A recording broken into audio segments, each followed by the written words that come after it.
Welcome to the platform. Thank you for joining in. I see you're new to Clubhouse, so I'm assuming that someone has invited you in. So welcome in.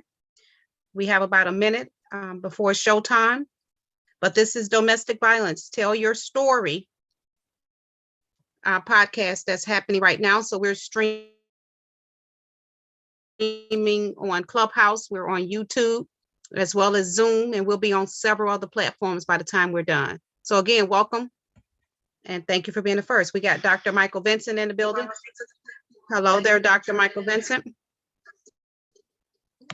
I got some recording stuff going on in the back. So again, we're streaming live on several different platforms. Welcome, welcome, welcome. Thank you all for joining in. It's Vera Giles Norris. And I'm here today. We're going to have a panel of several other amazing speakers, just giving them an opportunity to come in. So thank you. I'm going to give you something to eat downstairs. I'll be back about 3 minutes. 3 minutes. Okay, no worries, Dr. Vincent. So again, you all, thank you for joining in. I'm going to give our panel an opportunity to pop on.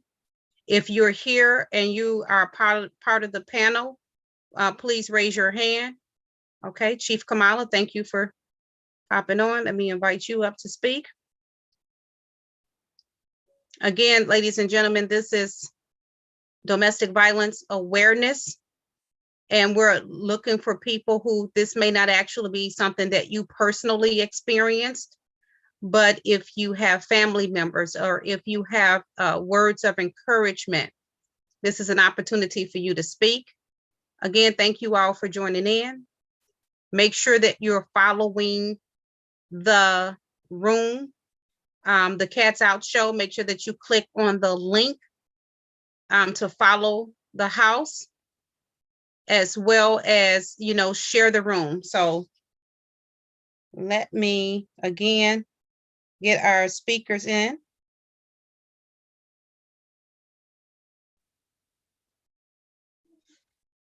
And thank you all for being here. Thank you all for tuning in. Sending out some last minute text messages.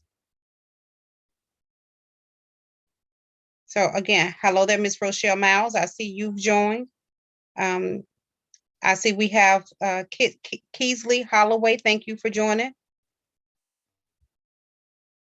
Char, thank you for joining. I see we have Dr. Dandra is in the building. So I'm gonna bring you up, allow you to come on stage. Again, I'm waiting on our panel. So we do have a panel that's coming to the stage. So just give me an opportunity to allow them to all pop in. This is night number 2. We did this on last night and we're back again tonight. So again, I have some new people that's new to Clubhouse. And so we're just trying to get them to actually, understand how to get on the app. But again, if you're in the audience, go ahead and grab you a pen and piece of paper. It's probably going to be some things that you're going to want to take some notes on.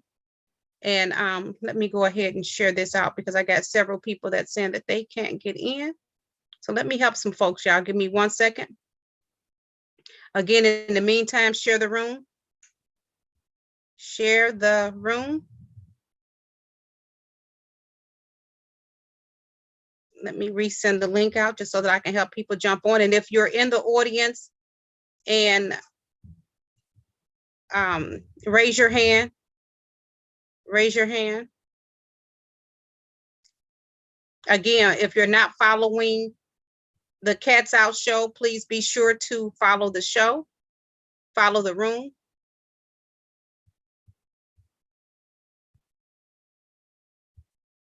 Okay, Shawana, I see that you're here. Let me invite you up. Okay.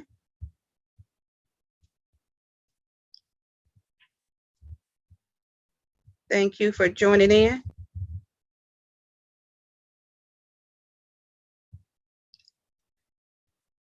Okay.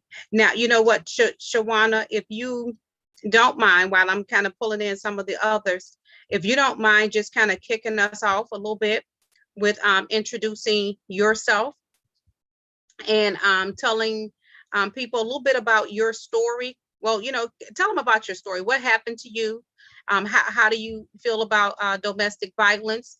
Again, tell them your story as well as what you do currently now for a living, and how would you and what would you share to other people that may be experiencing it, domestic violence. So in no particular order, but just share. Thank you.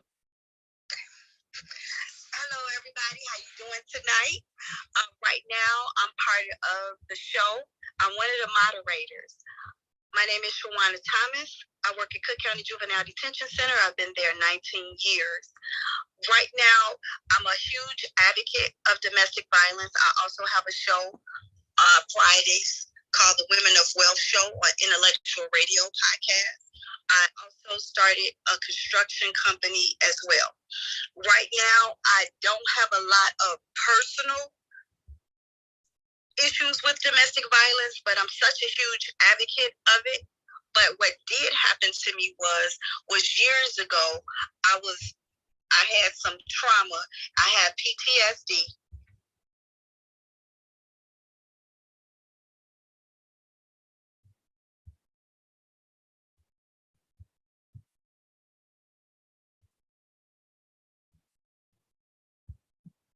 Okay, I'm not sure what happened.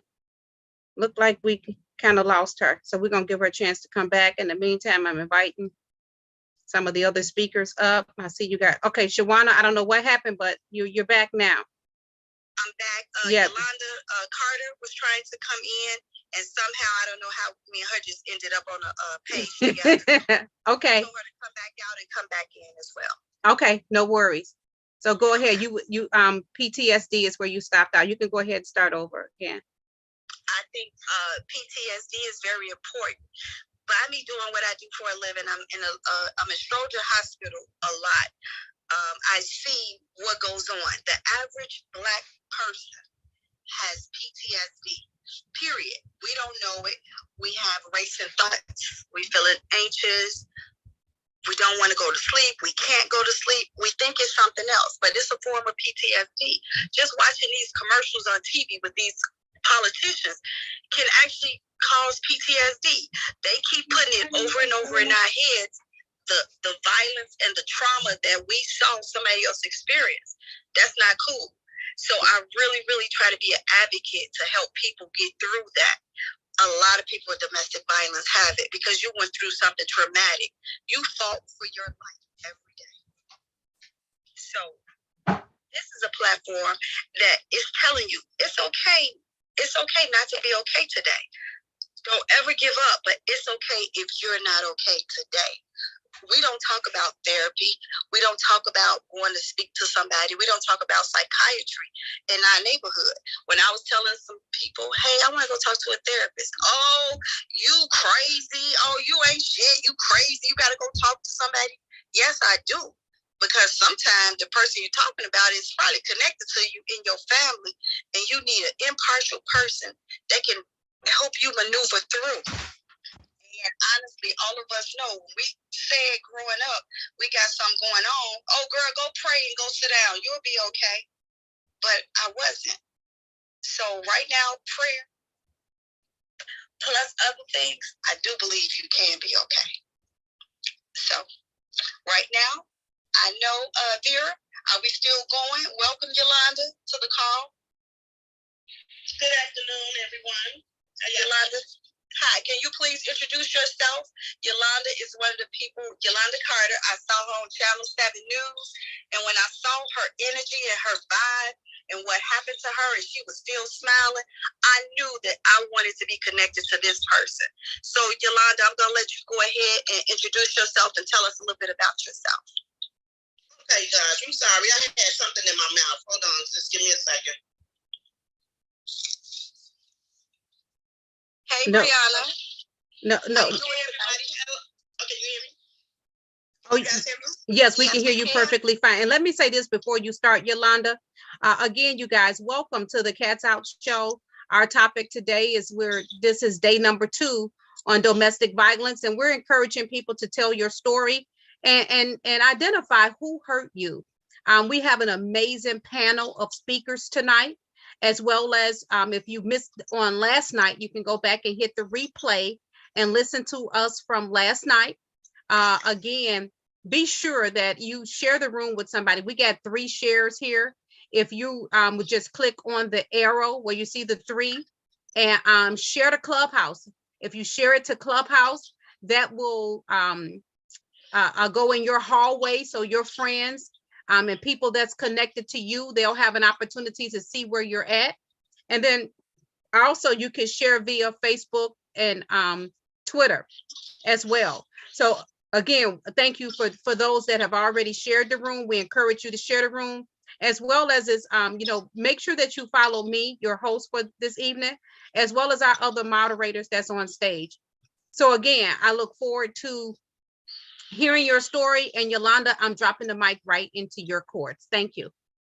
Okay, well, thank you. Thank you for the introduction and all the nice things you said about me. That makes my heart smile. I am Yolanda Carter. I am one of the voices of domestic violence. I am a mother of 5 beautiful adult children, a grandmother of 11. I am a Chicago native, born and raised on the far south side of Chicago. I am an author, a speaker, an advocate, a survivor and a thriver. Also, and I have a few other things under my belt that I'm doing now. But to God be the glory, I am here today. Domestic violence is something that I never thought that I would be a part of. I never watched it growing up. It was something that it was never talked about in my dad, mom, I never heard them even argue before. So when I was introduced to domestic violence, it was very foreign to me. And I was with someone, which is my children's father. That was my first encounter of domestic violence in the 90s. Well, no, in the 80s, I'm sorry. And at that time, it wasn't called domestic violence. It was called lover's quarrel. And that's when, if anything would happen, the police would come to visit your home. That's when they would tell the partner or whomever to go take a walk, do a cool off, and then come back when everything is okay. And it seems like when they come back, everything was okay and and you go back to normal like ain't nothing ever happened. So that was my first encounter of domestic violence abuse. But I can say one thing I know is that domestic violence is not just a physical thing. It's not for just women or men or children. It is a pattern, it's a cycle, and anyone can be affected by domestic violence abuse. And we all look at it like it's black eyes and bruises, but it is a form of power and control. So myself, I didn't ever think that this would be my story. I never even could imagine that this could be Yolanda's platform. And it all, it's like sometimes you're in a whirlwind that you're just trying to figure out, how did I get here? How did we get to this point? The writing was on the wall. I did see many behaviors, but I still didn't think that it was a problem. We dismiss everything, we normalize it, and we just, kind of like brush it up under the rug, like, okay, well, this is happening. I know that this person will change. I love this person. Do we love the person or do we lust the person? Do we really know what we like or not? So I just thought that I was just in a situation. Every time that we would argue, even if it was not me arguing, I would always try to keep the peace, but it was always a problem with him. And then I would always say, well, if it's anything that I've done, at least let me apologize for it. But sometimes you go through the rigmarole, the singing, song and dance. You don't know if you've done something, then you start believing that maybe it is something I've done wrong. Maybe it is me. It's a mind game a lot of times. And yes, I went through a lot of the manipulation, the gaslighting, he couldn't control me, but he tried, because what he did was use money. He would always give me money. He always do nice things for me, and it made me feel like I was losing myself, like I was not doing my full potential. Because if someone is giving it, and you're not doing it for yourself, you just like, man, everything is just being handed to me. I don't have to do anything. So I felt like, man, I think I need to leave him alone. But I still, at that time, it's just like you on the seesaw, like, man, should I or should not? Should I? Should not? But he never thought that I was going through the process of me wanting to, possibly leave the relationship, because I never told him I wanted to leave the relationship. But there was some behaviors that I seen that I didn't like. He would, stop talking to me days at a time. He would call me the B word. He would, disrespect my children. He would throw my belongings like down the alley or something. He would throw alcohol on me if he was drinking. He was getting mad because, I was ready to go home. It was just a lot of stuff, but I still was like, that's not bad enough, because he's not putting his hands on me. And so when you think that a person is not putting your hand, you're subject to continue to stay in that toxic relationship, because it's something that we get comfortable in. And I felt myself being too comfortable in that situation because it wasn't physical. But one thing I know for sure is that it was not, I didn't want to stay. I was ready to just kind of like end the situation. So basically what happened was, this guy, which I don't want to badmouth him or anything, because, hurt people hurts people. And that's one thing that we all know. And he was going through some some mental things, I guess, some mental anguish from family issues, mama issues, abandonment, and a lot of other issues where I believe that I started, feeling like, man, he's hurting on the inside, and I just make excuses for those behaviors because I'm trying to figure out what can I do to try to fix him, but I can't. I can't fix him. No one can fix anybody. So as time will go on, I started seeing him just continue to lash out. He would start getting a little bit more intoxicated. He was getting me very angry. I ended up starting after the anger and all the things that he was doing to me, like locking me out of my bedroom, getting in my face. And I started becoming an abuser. Not just, but it was basically by default, because when he do something to me, I was always trying to figure out a way, how can I get him back? What do I need to do to get him back? And I felt like, man, I'm gonna get him back the way I'm gonna do him worse than what he did to me. I would just have to figure it out. But that was not even my character. I was not even that person. So as time go on, go until the incident when before it even started. There was many times that I put him out. I put him out a total like 4 times. I didn't know, just because the compassion that I had for him, I would always allow him to come back, because the man through the crying stage. I'm sorry, baby. I will never do it again. I will put my hands on you. I love you. And all the things that goes with that. And we start feeling bad for them, and then we start letting them come back in. And that's a pattern. And that's a cycle that we continue to go through, because we feel like we love this person. Do we love and lust the person?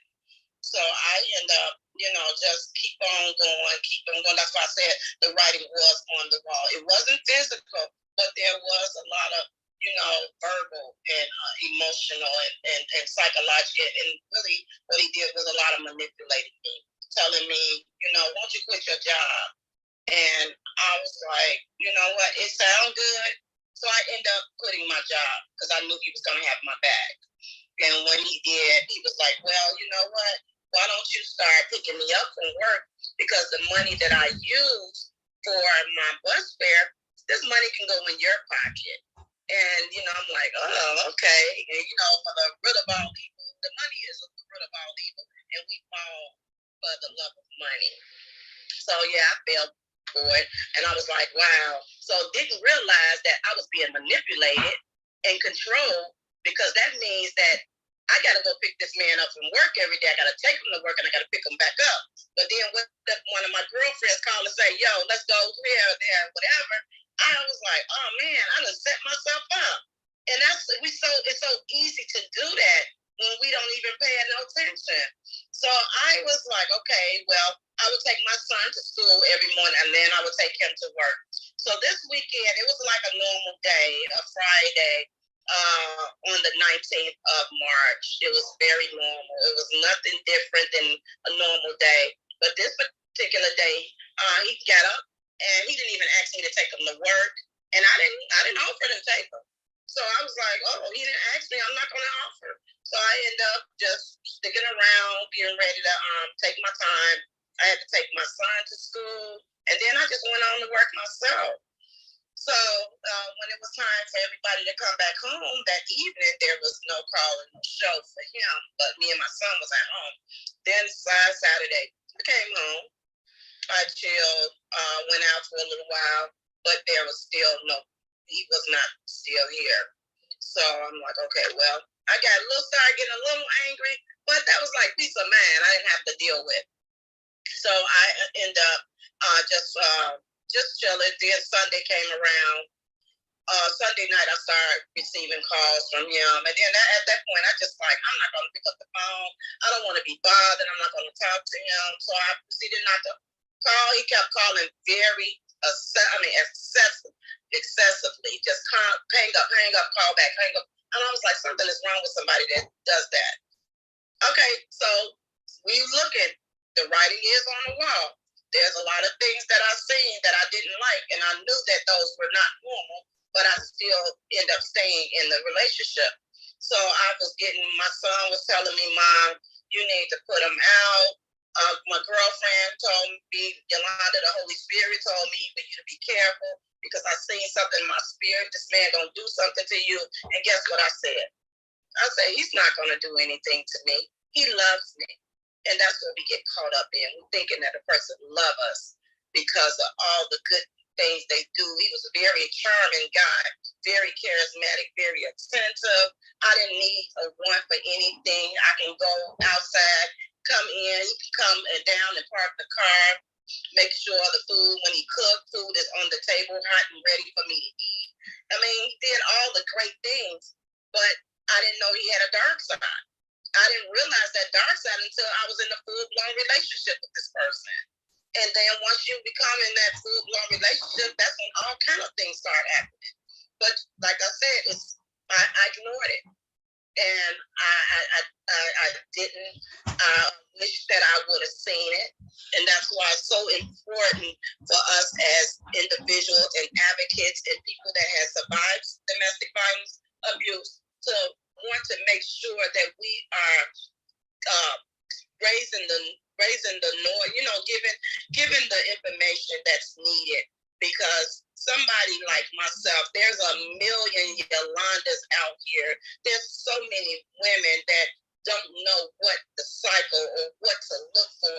All they know is that they're being abused, and they think that it's normal because they hurt people, and it's called learned behaviors that they watch or they have witnessed in the home. So it became something normal to them. So I just still ignored it, and I just kept ignoring it. And this particular day, I was out getting my son on a Monday. So we had Monday now. So this is March 21st. I was with my son, picking my son up from school. Never seen this guy pull up, never seen him, even thought that he was around my house. So apparently he was already, there waiting for me, and I didn't know it. So I ended up going out to get some dinner for me and my son, and didn't know. He kept calling me, just kept calling. Are you at home? And I'm like, no, I'm not at home. And, I wasn't far away, but I was not at home, physically at home. But when I got back home, something told me to park your car around the corner, Yolanda. And I didn't understand that. Why am I parking my car around the corner? And then, so I just proceeded to walk around the corner. I got close to the building, and that's when he came out on me. I froze. So I'm like, okay, well, he was like, I thought you wasn't at home. And I'm like, well, I'm here now. Okay. So we end up going up into the building. He ended up saying, you know, the doctor said I'm stressed out. And I'm trying to figure out, okay, well, whatever. Because granted, he had me on his joint account, so I can watch everything that was moving in and out that account. And I was watching, he would always tell me, oh, you know, I was at the casino. I guess he thought that I couldn't see where everything, the transactions was. All I got to look is on the app. And he would always make up, oh, I'm at the casino. When large money, pieces of money come out the account. Didn't know this man was getting high. I had no knowledge of it because, I know they do drops on his job. But one day I did bring it to him. I'm like, you doing stuff, it seemed like you got some crackhead moves going on or something. And he was like, no, I'm not, I don't get high. They take drops on my job. So that part, I was like, you know what, he's right. Never thought that could be an issue. But come to find out afterward, that all came out. So that particular day, he came in the house. He asked me, can I take a shower? And I told him no. But I really didn't mean no when I told him no, because I was just actually like, don't take your shower and you can get yourself ready for work for the next morning. So he proceeded to take a shower. He went in the bathroom, in the bedroom afterwards. Well, I know he went in to go get the key card so he can wash his clothing. And then after the clothing, and he ended up getting in the bed. I want to say he was in the bed around 10 o'clock p.m. So at that particular time, I decided, let me go in the room and just go and check on him. So I ended up going to check on him. I did that. But then I came back out the room. I went into the living room and I just put my feet up. And you know what we do, women, what we do, we get on Facebook, we do get on the phone, whatever we're going to do. Because I only had a few hours before it was time for me to, lay it down. It was like about 12 o'clock when I went to bed. I wanted to, just wind down. I went to bed at 12 p.m. Yes, I went to bed. And all I can remember is being shaken at 5 a.m. in the morning out of my sleep. I was sleeping. Remind you guys, I was in my bed asleep. I could not defend myself. I was in my bed. I was sound asleep. And all I can remember is faint sounds. I can remember something in my brain saying, you are snoring.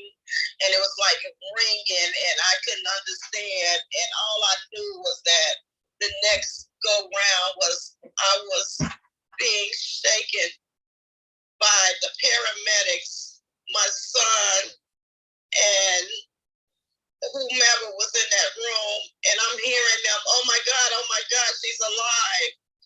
And to come to, when I came to, I looked in the mirror and I asked, I said, what happened to me?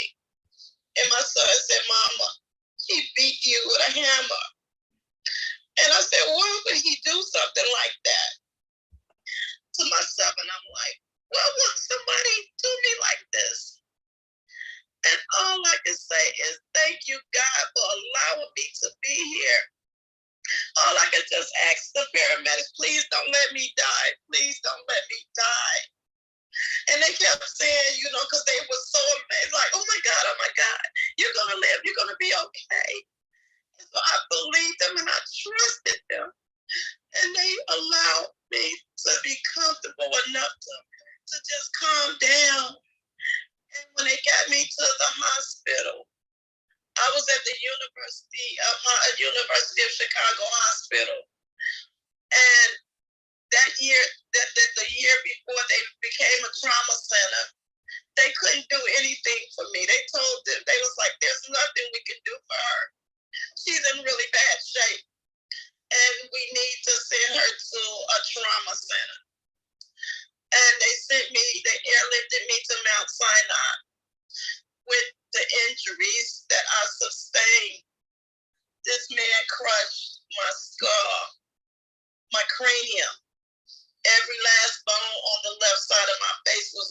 and shattered. They had to put braces on my teeth to build the bones. I lost my left eye, and I'm walking around with a metal plate lodged in my skull right now today. But to God be the glory. God spared my life. He gave me a second chance that so many others didn't have. I am chosen. God is using me in ways that I never thought and imagined. I am so honored and blessed. Thank you so much for allowing me your platform on today, because it's still fresh. I'm still going through surgery. I have PTSD. I have a lot going on, but I still show up in the best version of how I know how. My son had to deal with PTSD. He had to witness this. And that's what hurts the most, because my child had to watch his mom go through something so traumatic. And people don't understand that it's not only the victim that goes through the trauma and all the things that goes, it's the family goes through it with it. So I don't never want anyone that I know, if I can do that helps one person, I know I have done something. So I want people to know that this domestic violence is real. Please make sure that if you know someone and if they are going through it, please get out and get out safely. You can never tell your partner that you're going to leave them. It's very dangerous. And people say, well, why don't you just leave? Leaving does not always equal safety. You have to have a exit plan. Leaving is very dangerous. You have to get somebody that knows how to navigate it and get you through it professionally with help. I love you all. I thank God for my life. I thank God for where God is taking me. I never would have been this. I never would have thought this would be my story. I never could have imagined meeting people, going all over, being honored by many people, being in places that I never thought I would be. But I give all the glory to God, because He's everything. And He has done all more and above. He's done more for me than I can imagine. I never thought that this would be Yolanda's story. But thank God I am here. I know people look at me as like, Yolanda, you don't look like what you've been through. I've been through a lot. And I still have surgeries to go. One more, this one, hopefully this is the last one. But it's just the trauma, the pain, everything you gotta go through, your losses, you lose your job, you lose your housing, you lose everything. But guess what? I had to rebuild my life. I had to get up and I said, no, I am not going to have a pity party. I have to love on Yolanda. I have to know that I am necessary. And I wanted the world to hear my story, because I don't want no one to have to live like this. I don't want no one to have to feel like they can die and can't live. Like, you can still live your life after this abuse. I don't want to just die. I want to live. I want to give everything that I have in this ministry. This is the movement. Domestic violence is something that people turn a blind eye to. They don't want to hear it unless it's knocking on their doorstep. I need you all to know that, please listen. If someone tell you, if the person show you who they are who they are. If they show you that person, because they come close, they show you a representation of what they want you to believe they are. I believed it. I trusted this person, but he failed me. He hurt me. He tried to kill me, but I am here. I thank you all for being under the sound of my voice. Thank you so much. It gets very emotional, but I just need to get this out. I need to make sure, because it's therapeutic for me as well. So thank you for the platform. Thank you so much. Yolanda, can you hear? I can hear you. I just want to thank you. Every time you tell me your story, I just want to thank you for being brave enough to tell us your story. And if you had to tell our audience one thing, is there anything you want to say, that one thing that we can take with us?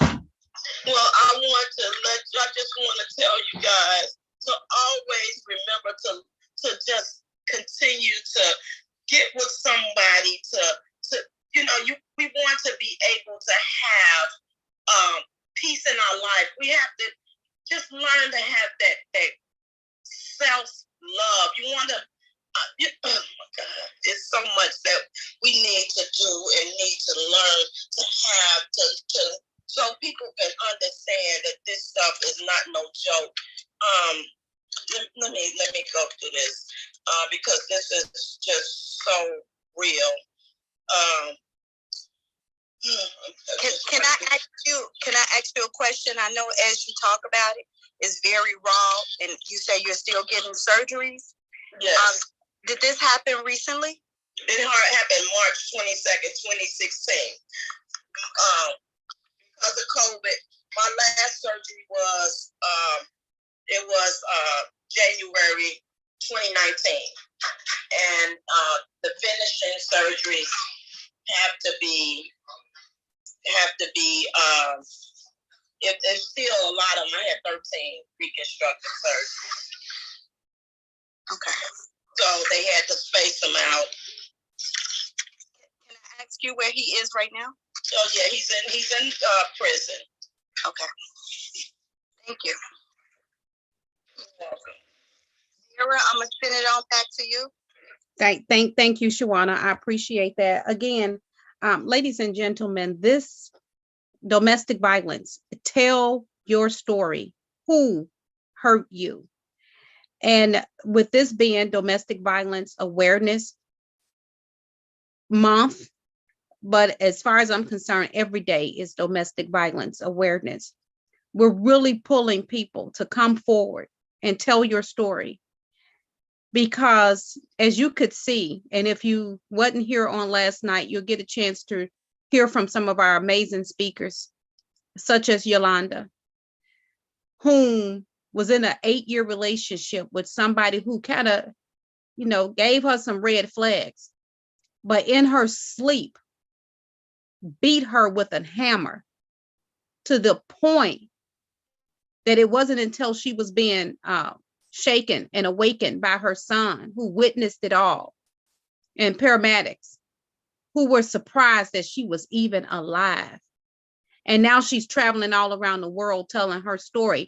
Never in a million years did she think that this would be her story. So my question is to those that's in the audience is, if you have a story, share it with somebody. We can no longer go on just thinking that it's happening to us. We're the only ones that it can happen to, and we don't tell people. You have to open your mouth, because it's not happening just to you, but it's happening for you to help and save someone else. So what I'm going to do, because I see we also have a new speaker on, but before I ask, I see we have 12 shares. If you would be so kind, and even if you shared before, just share again. It's somebody that could use this information. So I'm gonna ask you to do two things. I'm gonna ask you to share the room again. Even share it to your Facebook or your Twitter pages. Hit the right now is 12 shares. I'm hoping that we can at least get to 16. So maybe if a few more people will share, or if you shared once, you can share up to 4 times. And share the room in your hallways. But we have a new person that's on the stage that wasn't here actually last night, and I'm gonna go ahead and give her an opportunity to speak. We have Terry Lynn that's on stage.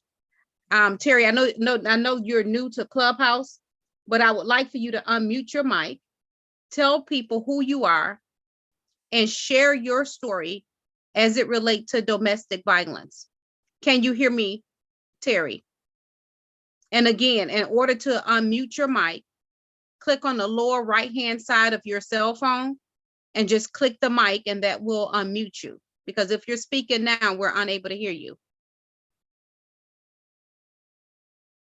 So again, Terry, I'm gonna give you an opportunity to see where the mute button is at, where your mic is at. It's on the bottom right-hand side of your phone. It's made like a little mic, and all you have to do is tap on it and it will unmute you. Right now, you're muted. And if you don't see how to do that, send me a text message so that I can respond to you accordingly. Now, with that being said, I want to go ahead, and we have Brianna, prophetess Brianna, on the stage. And prophetess Brianna, I want you to do two things. For one, I want you to talk to us about the spirit of narcissism, of narcissists, what demonic spirit that is. I want you to tell your story, as well as give some pointers on what people could do if they are involved in a narcissistic relationship. Can you hear me okay, Brianna? Yes, I can hear you perfectly. Okay, go ahead, prophetess. Okay, perfect. So, thank you again for allowing me on the stage. And this tonight has been just amazing so far. Thank you, Yolanda, for sharing your testimony and your experience. You literally gave me chills just talking about what you experienced and that you survived. And we are all survivors. So I just appreciate you, Yolanda and Vera, and everyone in the rightful places. So to talk about the spirit that operates behind a narcissist, and I talked a little bit about this yesterday, but it comes from the spirit of Jezebel, the spirit of control, manipulation, wanting to dominate someone's mind, wanting to dominate someone's life so much that you become, or that person becomes that God to you, that person becomes an idol to you, that you can't seem to think straight. You can't seem to think or make decisions without that person. They are your breath in your lungs. They are your thought in your mind. They are the one that's controlling and the center of your life. Not that you necessarily wanted them to be that person, but somehow they were able to, convince you that you needed them so much that you can't think without them. You can't make decisions without them. You can't be who you're supposed to be. You have to be what they want you to be.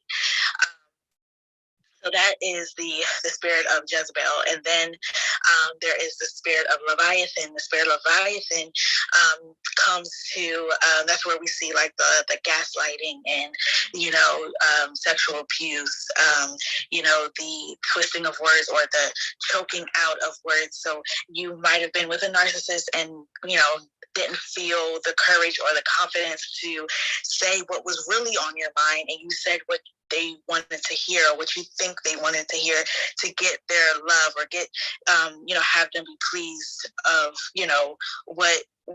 whatever the situation might have been, wanting their love, wanting their yes, wanting their pat on the back from them. So you would say different things to get their approval. And one of the things that I can say from my experience, so I grew up in a narcissistic home. And when I say that, obviously when I was younger, I didn't realize what was going on. I just figured it was, just regular parenting. And when you're in a Black home, a lot of the things that we see, as typical Black people things or Black mother things are really controlling and manipulative, but we deem it as normal because, this is how Black parents are. But really, when I grew up, I started seeing different things or noticing that my relationship with my mom wasn't as quite as normal as other relationships that I've seen, like, the regular, hugging and, encouraging, the, patting on the back, the, I'm proud of you, all of those things. It was always as if I am running a race, but never see the end of it. I'm trying to accomplish something, for her to be proud of me, but it never gets to that place. So I'm constantly trying to chase after her approval, chase after that I love you, or, I'm proud of you, just to hear those words. So because, I was raised under that type of environment, it had me grow up to not have boundaries, or, to not be able to think on my own, or, just being very like, yeah, I wouldn't say secluded, but naive. That's the word I want to use. Naive was, I wore it like a t-shirt. Like I just, I was so sheltered in a way that I wasn't able to really experience the world, which is not a bad thing. But it was like my mind was so like controlled to think that, this little bubble that I'm in, that's what it is. So when I finally went out into the world, I was introduced to other people and other things that, was the very, the narcissistic thing that, I was running into. So when I finally met my child's father, I ended up kind of seeing and dating my mother in a sense, because it was the same spirit, just a different person. Wanting to control, wanting to manipulate, wanting me to feel bad about myself. I can remember a specific incident where me and my mom, we were getting ready to go to this family event, and we actually, I was during the time where natural hair was coming in, and everybody wanted to cut their hair, everybody wanted to grow out their perms, everybody wanted to, experience the natural them, So I had gotten perms my entire life, so I decided to go through this transition. I cut like my perm hair off, and I'm feeling myself. I'm loving the curls and all of that. Now, I've been doing this for about probably a month or so, and my mom never really said anything much about it. But during this particular time, she spoke about my hair during this time of us going around family, and she was like, I really don't think, I really, I like it, or whatever she was feeling at the time. I don't remember the exact words, but she didn't like the hair, she didn't like my hair. So she wanted me to get a wig. She was like, I think you need to put on a wig, or, it became like a really heated argument because I decided I wanted to experience, being natural, my hair and all of that. So she didn't agree with it, which is fine. But when you don't agree with a narcissist, for some reason, it's like, if you don't agree, then all hell is breaking loose. Like, they are very dramatic, and everything is just like, oh my gosh, you don't listen to me. Everything is, oh, how could you, all of that. So, I remember her, she was so upset because I didn't want to wear a wig. And I'm like, I didn't understand as a child or as a young teenager why it was such a big deal. Like, why couldn't I just be who I am? Why couldn't I just have my natural hair? So she made me go to the store. She gave me some money. She made me go to the store. I had to FaceTime her and everything to get this red burgundy ombre wig. And I'll never forget, I had to put this thing on, and I was miserable the entire night. Like, sitting at the dinner table with my family, I'm supposed to be happy. It's my grandmother's birthday, and we're supposed to be all just, happy-go-lucky. And I was the only one that just, and for me, when I'm upset, you can tell on my face. Like, my face tells it all. So I'm sitting there, and everyone's looking like, what's wrong with you? And of course, I can't say, yeah, well, she's making me wear this wig that I have on my head. I can't say that. So I had to just be like, oh, I'm okay, just tired, kind of just brush under the rug, because even though my family knew how she was, it was like you couldn't really speak on it. Even like they were even walking on eggshells. So even if I had said, well, this is what's going on, it just would have been a horrible dinner. It would have just ruined everything. So I just chose not to say anything. I just let it go. But it was like in front of people, things were okay, but it was like that secret time, that time when you're just one-on-one with that person. That's when you can really see and how they really feel about you, and about how they feel about others. A lot of division, a lot of gossiping, a lot of, tearing other people down, to you. making other people look bad, or, oh, so-and-so don't want you to succeed, or just putting people at odds, and you're trying to figure out, like, is this true? Is this what they're saying? And then come to find out, it'd be lies. So that's where the Leviathan comes in, the lying, the twisting of words, doing all these things. And for a long time, because I was so mute, like, there was times where I didn't say anything, or I didn't want to speak up, even though I was angry, or I wanted to retaliate. I wanted to speak my mind, like, no, you're wrong. This is not what it is, or this is how I'm feeling. You're not going to talk to me that way. Because she was my mother, I had the utmost respect. So a lot of times I just didn't say anything. And when I went to therapy, they told me that I was developing this thing called disassociation, where if I'm in a conversation and I feel that I am being in danger, or I'm in harm, or I'm being attacked verbally, I will disassociate myself from the conversation, even though I'm presently there physically. Mentally and emotionally, I had literally zoned myself out. And I remember it's almost like my body's way of blacking myself out without blacking out. It's like weird. But I remember being in a conversation and my mom was just like going off or whatever. And it's like, I'm just numb to everything that's being said, like as if I'm closing myself off, even though she can see me and I'm giving her eye contact, but my internal side is literally just blocking her out. And it's keeping me from emotionally getting hurt and taking those word curses or those words and allowing them to plant seeds in my heart. So that was like my body's natural way of protecting itself. It's called disassociation. And I didn't know that this is what I was doing until I seen a therapist, because I eventually went to therapy because I was having anxiety attacks. So when he told me this, I was like, that makes so much sense. Like, I couldn't explain what I was feeling during those moments, but I knew that I was like not present. And I just wanted to, because I didn't want to hurt my mom by my words, even though she was hurting me by her words. I didn't want to hurt her by my words, so I would just take it. And I would put up a shield, an invisible shield, that whatever she says to me in this moment, I would choose not to allow it to hurt me and to get in my mind, or to run its race with my thoughts. So with that being said, with all of that, I encourage everyone to seek therapy. Therapy is not a bad thing. I know in the Black community, we choose to think that you have to be crazy or in a halfway house or something, or to go to therapy.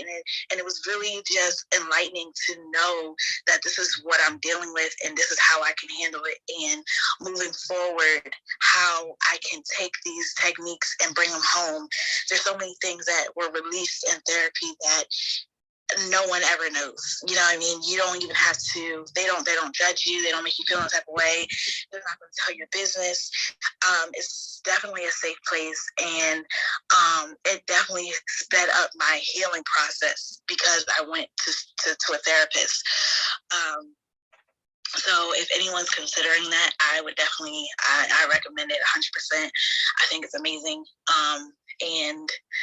And yeah, so that's kind of like the background of a little bit about me and how I dealt with narcissistic abuse, and then just about the spirit that operates, the Jezebel, the Leviathan, and the Python. The Python comes to mute the person, or I always say the prophet, but the person from being a mouthpiece, from being a voice in the world, so that you can literally die in your stagnant place. So yeah, that's that. So I mute my mic. Wow, Prophetess Bree, again, thank you for all you do. Thank you for sharing. There's just thank you for being part of the Wise Women Winning KATS Out tribe. And, you know, ladies and gentlemen, I don't know if you're taking notes or if you're really, really paying attention to some of the stories that's being shared. When we're talking about, you know, women that don't necessarily know each other off of this app from a can of paint, but look how all of these stories are similar. And I just know that there are, you know, people that's even in the audience and family members that you're connected with. Just from you receiving this information this evening, it's gonna you know, kind of bring up some red flags. It's gonna help you all make better decisions. It's gonna help you even advise your family members a little bit differently, because a lot of times we never see it coming, and then there are times that we saw it coming.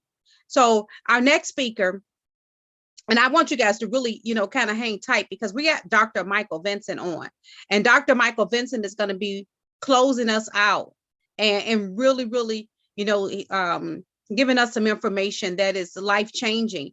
And we got several different events, private events that's going to be coming up in January here in Illinois and Bolingbrook, to be exact, on January the 11th of 2023, the 11th, the 12th, and the 13th.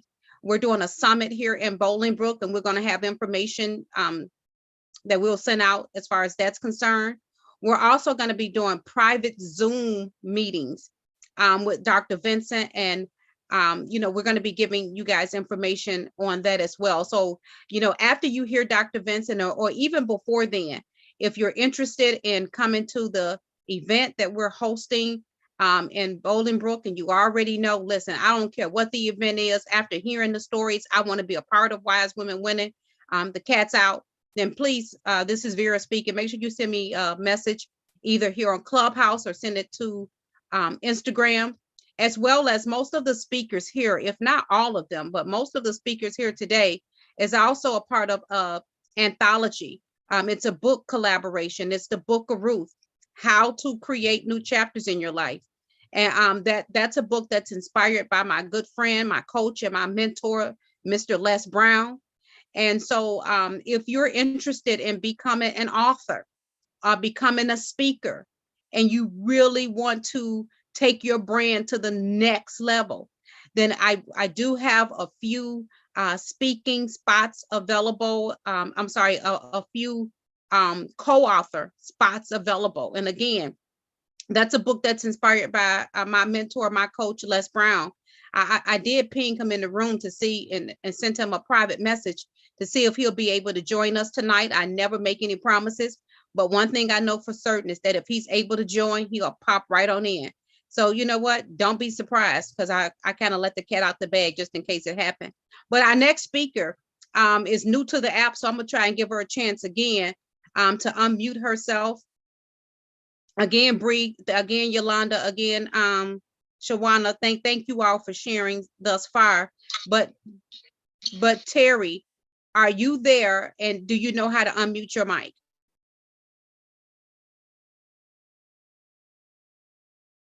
Okay, so there you go. Can you hear me? I can hear you loud and clear. Go ahead and let us know who you are, and then share your story with us as well. Yes. Thank you so much for having me on tonight. My name is Terry Lynn Smith. I'm originally from Alexandria, Louisiana, and I want to share my story with you all tonight. I kind of piggyback off the other lady as well too. I endured 10 years of physical, mental, and emotional abuse from my child father, and it was something so traumatic for me at a young age, because I met him at 21. But before I get into that, I want to share what leads up to this. Not only did I walk straight into this relationship, but it started from a tender age of 10 years old, also being verbally abused from my family members. I grew up in a household where I was the lightest child out of everyone in my family, and is familiar with any, people down south, that's a big thing. Sometimes when you're an outside child or you're a child of a different breed, and so you kind of get the worst end of the stick. And it started there. It started with my grandmother. God rest her soul. She got a little bit better as she got older, but just from a lack of knowledge and ignorance, it just started from there. And it started from the age of 13, and I remember the first thing I would do, when I was at that age, going to junior high school, was, every girl's dream is to get up and get dressed and get pretty at that age and go to school. And one day I went in the room and my grandmother had the sheet over the mirror. And I asked her, why did she have it there? I needed to use the mirror to get dressed for school. And she told me, who do you think you are? She said, you're nobody special, so what do you need to look in the mirror for? And it started there, and I said, wow. And because I was under her roof, I had to obey her rules. And she kept the sheet over her mirror for a long time. And not only just from that day on forward, it was a lot of days of calling me out of my name, just belittling me in the worst way possible. And those things stuck with me. And even though I can hear it now, even I'm 37 years old now, and people can look at me and say, oh my God, you're so beautiful. And throughout my years of living, I would hear that so often, but down on the inside, I did not believe it because it was embedded in me, in my head as a child. So from taking those comments and those thoughts and those things that were embedded in me, at the time when I became the age of dating, it went into my personal love life, and I began to attract men that would also belittle me or treat me negatively because I associated that with love. And I met my abuser at the age of 21. And I was just coming out of another relationship, and it wasn't nothing very long. Of course, I was young at the time, but I always use this phrase concerning him that the devil sent me a gift, and it was wrapped up really nice. He was nice looking, beautiful teeth, well dressed, well groomed, and one of the words that I can remember him saying when I first saw him, he said, "Hey, girl, I've been looking for you." And it did not resonate to me until I was older. I was like, wow. He said, I had been looking for you. And I didn't know this man. I just met him one night at I think we were at a club or something.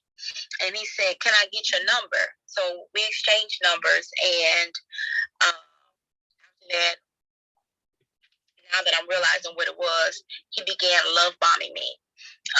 This was a relationship, and it felt so good and so right at the time. There was nothing that I could have asked for him that I needed or wanted. He provided everything for me. He went to work every day, made money, and gave me the money towards the end of the day. And I was like, wow, I've never experienced that. Someone that would work hard all day and give me their money at the end of the day, and then take me out on trips or dates and things of that nature. And it went on for about a good 3 months. And coming from the environment where I was, somebody had finally paid attention to me. Somebody had finally showed me affection. Somebody had finally validated me and my worth, and I was enjoying the ride.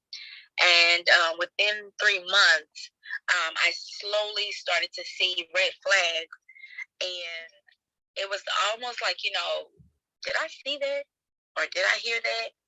And like, no, I didn't hear that. No. I didn't hear that. No, I didn't see that. And I began to believe the lies. Slowly the money stopped coming. And then after the money stopped coming, the dates started to dwindle. We weren't going out on dates much. And about this time, it's months in. So at this point, I'm feeling like, well, we're in a relationship. So well, if the money slows down a little bit, then I can go and work. I can go and work and help out, and so I began helping out, began taking a job on and working a couple of shifts and sometimes overtime just to create the lifestyle that we had at the beginning. And that went on for a couple of months until there was no more work at all.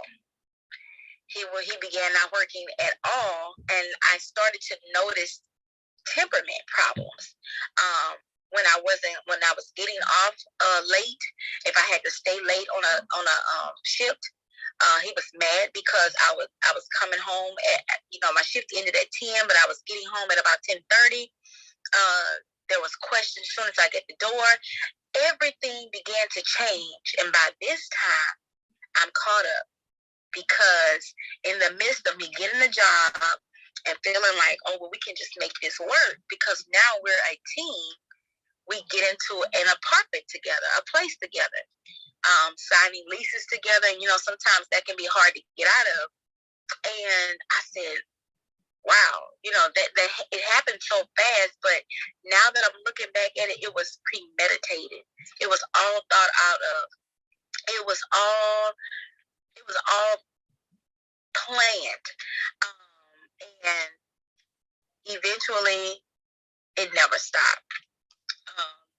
I began to see more and more red flags, and then at about the age of 24, not 24, 22, I got my first hit.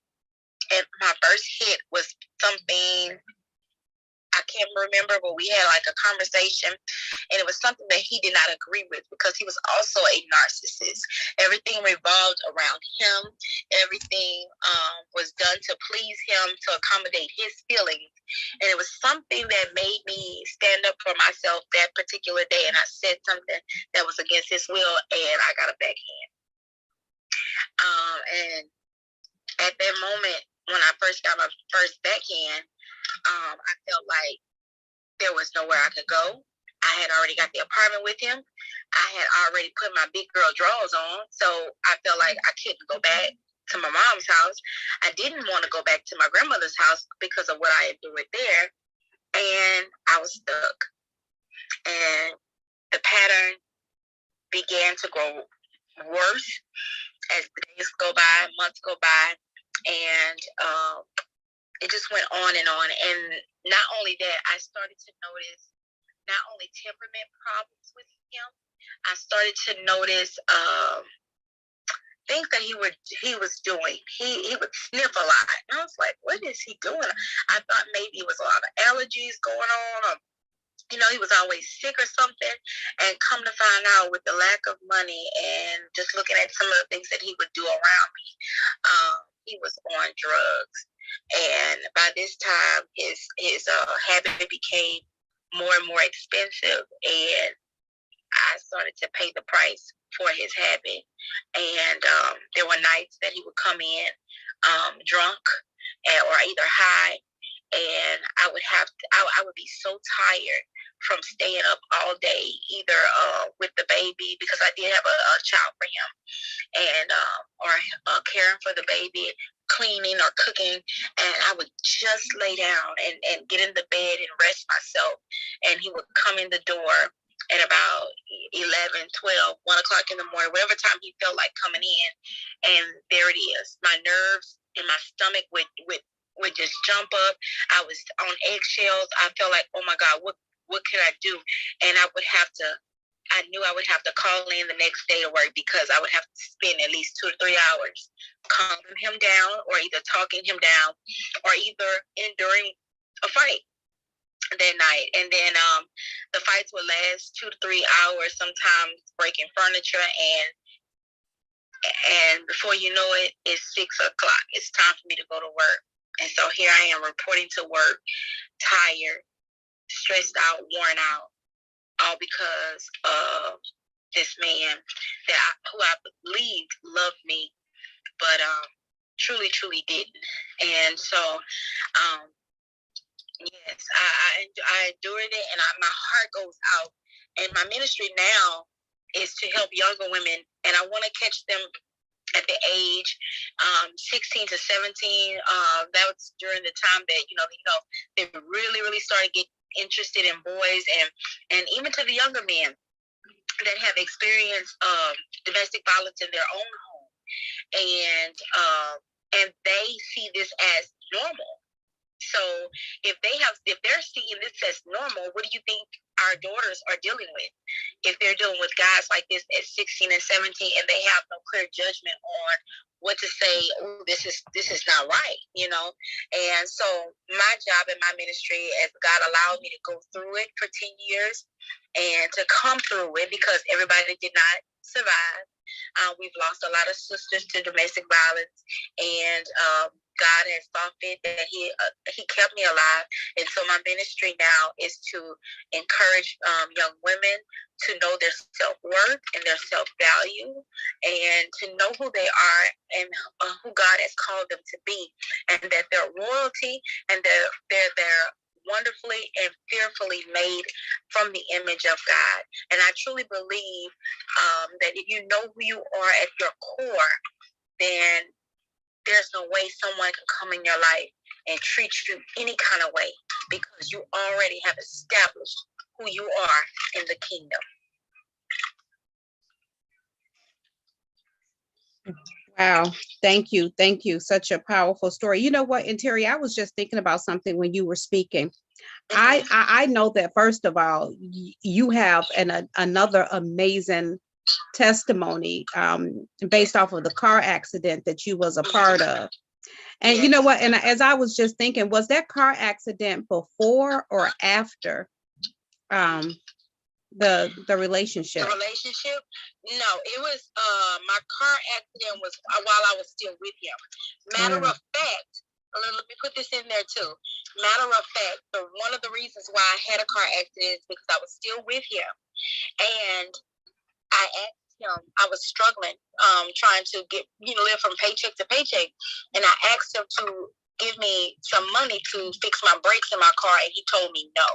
He had the money, but he told me no, and I had to drive my car for 2 days without my brakes getting fixed, and that's how my accident happened. Yeah, and you know what? And again, with that accident, can you just share a little bit about like how? Because it wasn't just no small accident. That was a pretty big accident. Yes. One particular day, hold on, I'm sorry. I'm sorry, Miss Vera, hold on. Okay. All right. And you know what? And while we're waiting on her, I'll let her come back and tell her story. Okay. Are you there, Terry? Yes, I'm sorry. Okay. No, that's okay. Go ahead. I was saying that the day, yes, this was a pretty big accident. What happened on that day is I was working my job and trying to provide and do everything for everybody else, because I'm a doer and a giver by nature. And I don't apologize for that. That's how God made me. But I was struggling financially and still dealing with him. And I was having some issues with my brakes. And I said, Lord, just let me get to Friday until my payday so I can fix my brakes. And that particular day, on October the 10th of 2019, headed to work. I picked up a job and I was working overnight, and I was helping my mom and my sister wash clothes at my house. And I kept telling them and rushing to them and telling them, I said, y'all gonna have to hurry up because I have to get to my job. And I said, my sister told me, she said, well, why don't we just take you to work and we'll come back and drop you off? Now, I want you to catch this important detail because this was a big lesson for me, okay? The Lord spoke to me about this afterwards, but this is what I did. After my sister told me to drop her off, and she take the vehicle drop me off, I'm sorry, and they take the vehicle, I hit my steering wheel, and I told them, you all are not going to be satisfied until these brakes give out and somebody have a wreck. I spoke these words out of my mouth. After I said that, out of anger and frustration, I I drove to my mom's house and they got out of my car. As soon as they got out of my car, my mom called me down the street. She said, hey. She said, you left your trunk open. I hopped out of my truck, which I had a 2008 Ford Expedition. I hopped out of my truck, closed my trunk, and when I hopped back in my truck, I didn't close my door all the way. So my mind was rushing, trying to get to work. And my job was literally 3 minutes away from my mother's house. So I'm like rushing, and I said, God, I said, yes. I said, let me just hurry up and get to my job.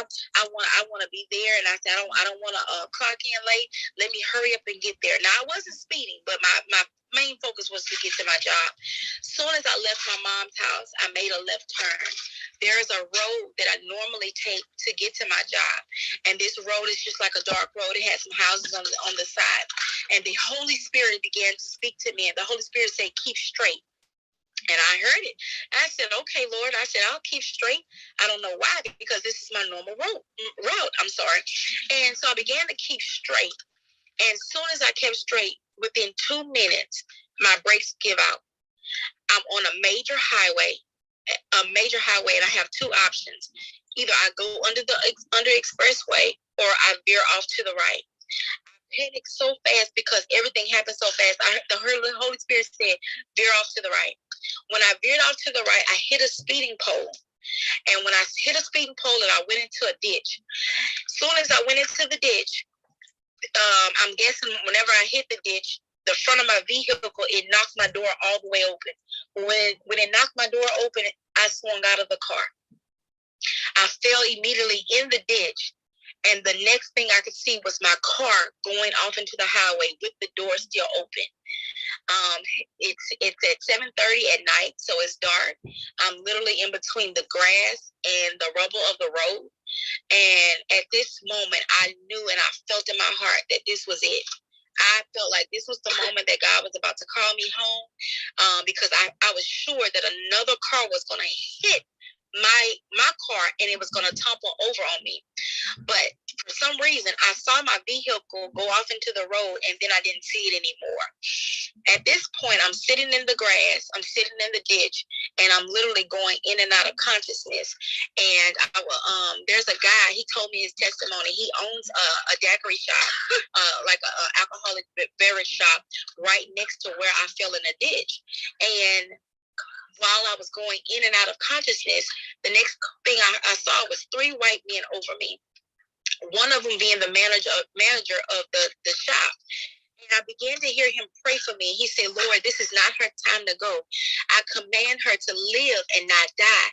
Father, this is not her time. And I remember God was keeping me conscious enough to tell him where I stayed, my contact numbers, and that my mother lived down the road. And he kept telling me, he said, don't look down. I don't want you to look down. Just keep your eyes on me. And I was curious. I was like, why does he keep saying that? So I looked down anyway. I looked down, and my right thigh was gashed open, flesh out, like something I had never seen before, something straight out of a movie. And immediately, when I looked at my leg, I began to gasp. And he said, I know, but just keep your eyes on me. I said, okay. I kept my eyes on him. I began to fade in and out. And at some point, I must have blacked out, and I woke up in the hospital. When I woke up in the hospital, they did emergency surgery on my right leg, and I could not move the left portion of my body. Come to find out, the surgeon comes in and told me that I broke my pelvis in half, and that there was no way he could perform the surgery that he wanted to perform because it was too big of a risk. So I had to stay in a hospital a whole month without surgery. And in that moment, I want you to get something too. I worked in healthcare. And so in that moment, in like a second, what I had to do for someone else, cleaning them, changing them, somebody had to do it for me within a split second. And not only that, God showed me the power of my words. I spoke this. Not that God doesn't love me, and not that I don't love him. But the word says that the power of the life and death is in the power of the tongue. And I spoke this. And within 3 minutes, it literally happened. And God told me in that moment, he said, once I've healed you from this, I'm going to set you down and you're going to have a long time with me. And God did just what he said. I spent 3.5 months in the hospital. I had 7 surgeries to repair my pelvis, 13 blood transfusions.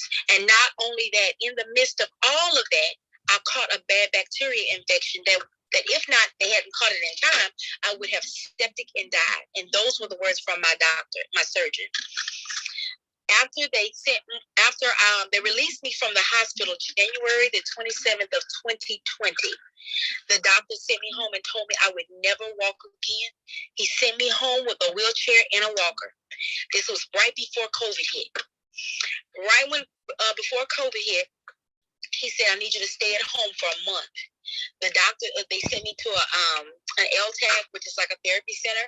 I stayed there 2 weeks. There was nothing they could do for me. I literally didn't have any kind of use in my muscles or anything. They did what they could, and they sent me home. They sent me home, and I told the Lord, I said, Lord, you have to heal my body. I have 3 children that are dependent on me, 2 girls and a boy. And I'm all they have, and I'm too young for this guy. I said, just like I spoke this, I know that I'm going to speak to my limbs, and I told them what to do. And I began to pray over myself every single day until I saw what God said I could see. And he healed my body, and God made a deal with me. He said, if I heal your body, you're going to have to go and tell everybody I did it. And within a month, I prophesied, and I told my friend girl, I said, I'm going to be walking before the summer. And every day, COVID hit, so that means no more therapy centers open. There was nothing open. Everything had shut down. The whole world had shut down. So I was at home by myself, just me and my babies, and God showed me how to regain muscle, and I taught my own self how to walk again with the help of the good Lord. And that is one of my testimonies that God used, and he healed me. And so when you're talking about a double miracle, 10 years of domestic abuse, and then a tragic accident that God said, no, you still have work to do. All right. Again, Terry, thank you so much for being vulnerable and sharing your story. And again, I mean, story after story, it all, again, there are different stories, but they all kind of have the same outcome of getting yourself into a mirror, looking in that mirror and saying, you know what, God, is really nobody but me and you. And what I am going to do is surrender myself so that I can hear from you and follow you clearly. So again, Terry, thank you so much for sharing that. We're going to kind of speed things up because I know that we're running out of time, and I thank each of you all for listening in. But I'm going to do this here. I know we have Miss Ola Walker on the stage with us, and Miss Ola Walker is also part of the Book of Ruth, as well as Terry and Darlene and Brianna and Shawana and Yolanda and we got, you know, a lot of women that's a part of the Book of Ruth, how to create new chapters in your life. And Miss Ola is actually 82 years young. She is one of the most amazing women I've ever come across, because she's still traveling, still doing, you know, all types of stuff that, you know, these young women do.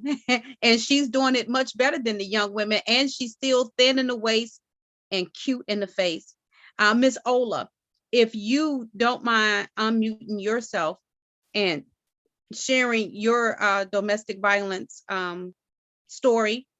And the way that you unmute yourself, Miss Ola, if you can hear me, is just click on the bottom right-hand side of your cell phone and touch the mic, and then it should unmute itself.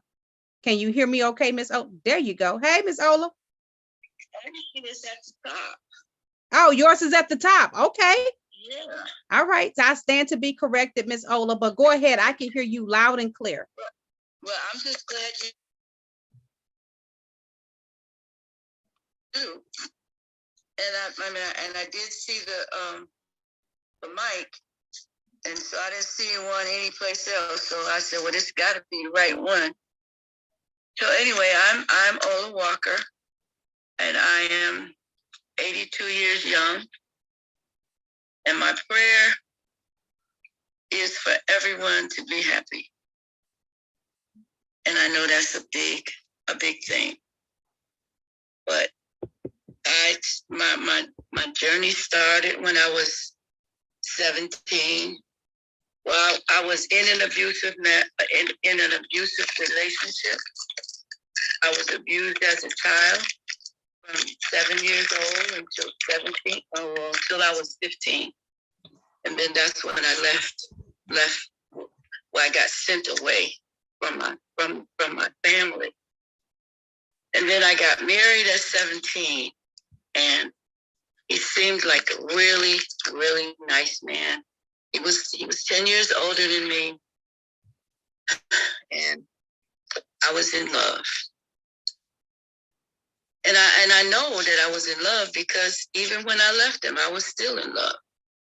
But I wind up with 4 beautiful daughters that the doctor said I'd never have. So that left me just kind of at a loss, because I was married from my grandma's house, and so I had never been out on my own. I did go to school, and I had a good job, but I also was addictive to men. And I had sworn, because of my relationships or because of my abuse, I swore that I would never have another man over my girls. So that left me really in limbo. Number one, I'm afraid to be alone. I'm afraid to be out there because I've never been out there by myself. I've never had to do take care of a household and take care of a family. I never had to do all of that. So I was really at a loss. So, my thing was, though, I've always been a prayer warrior. I've always been close to God. And so that was, to me, my only out is, God, what do you want me to do? You told.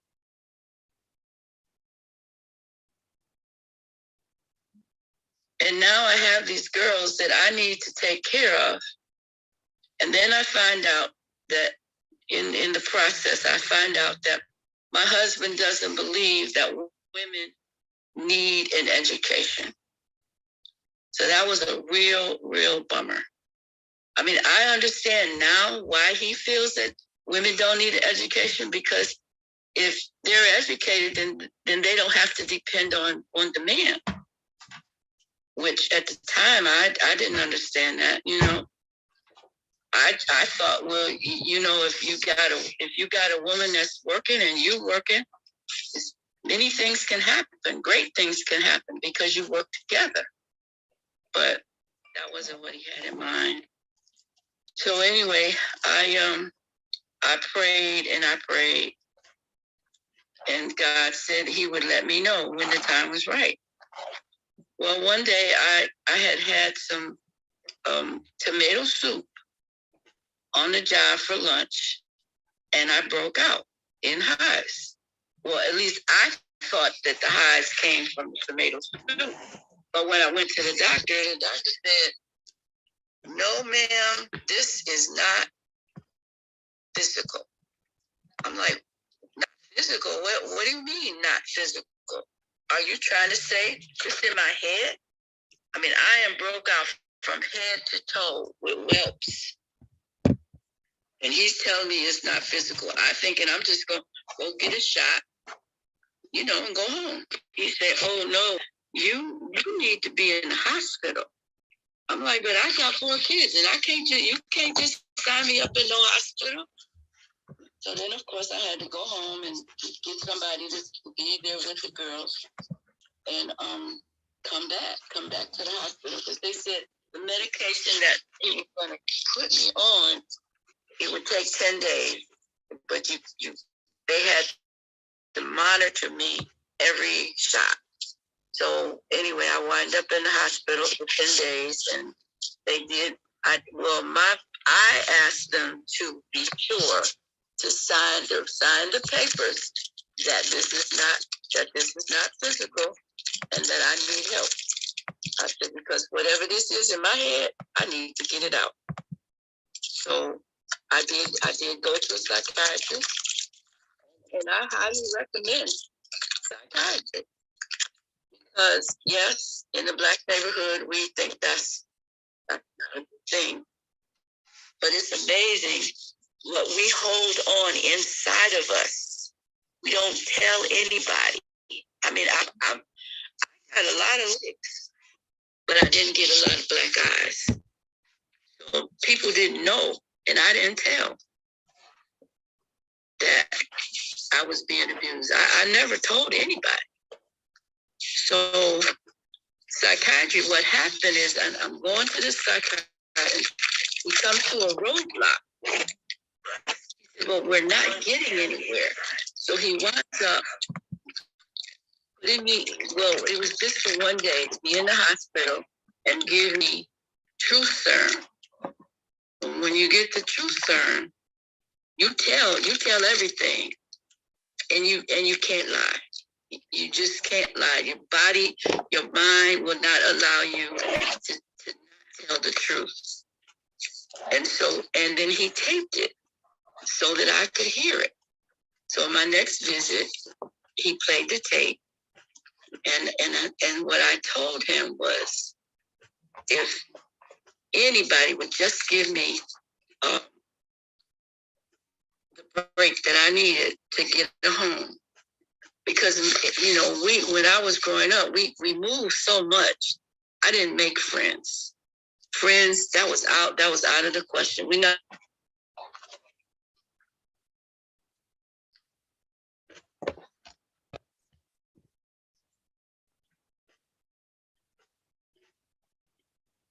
Is it just my line or Miss Ola? Was it just my line, or can you guys hear Miss Ola? I can't hear him.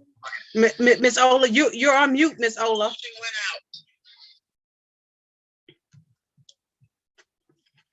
out. Miss Ola, if you're speaking, we can't hear you. You got to tap your mic again.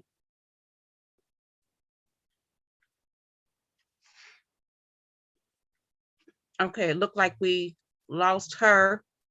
I'm gonna give her a chance to kind of get it together. I also see we have Kadia on stage. Kadia, are you there, Fisher? Okay, go ahead, Kadia. If you can just kind of, I don't know if you have a story or if you got a question or a comment, but I just want to kind of give you an opportunity to speak. I know you've been here for a while.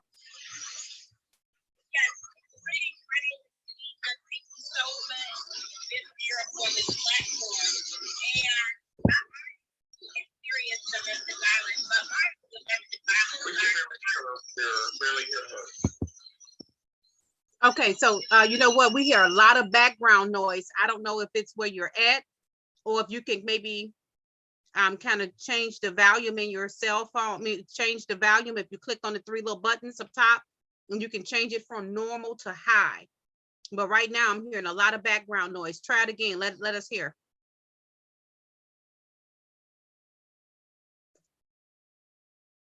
Can you hear me? Oh, okay. So she's gone. Okay, there you go. Can you hear me? Kadia? Okay. Yep. So okay. I can hear you. Can you hear me? Yeah, but you got a lot of background noise where you're at. Try speaking again. Let us hear.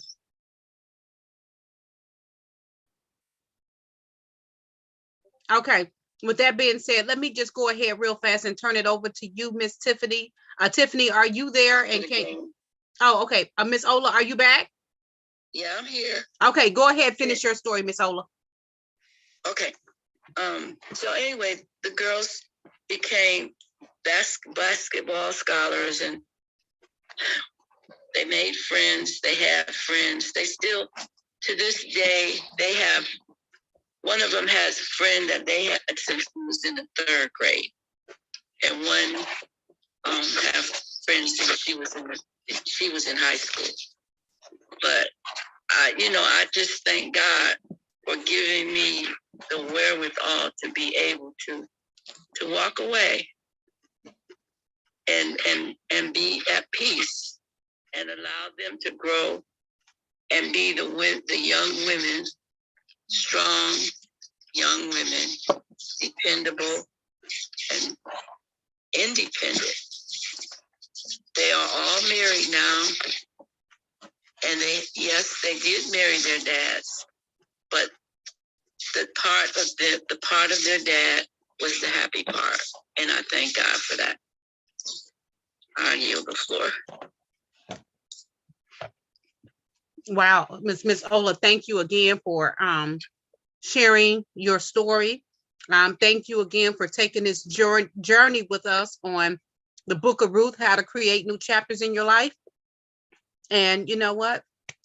Again, I cannot wait for us to have some of the rooms where Miss Ola will be sharing tips on health and wellness.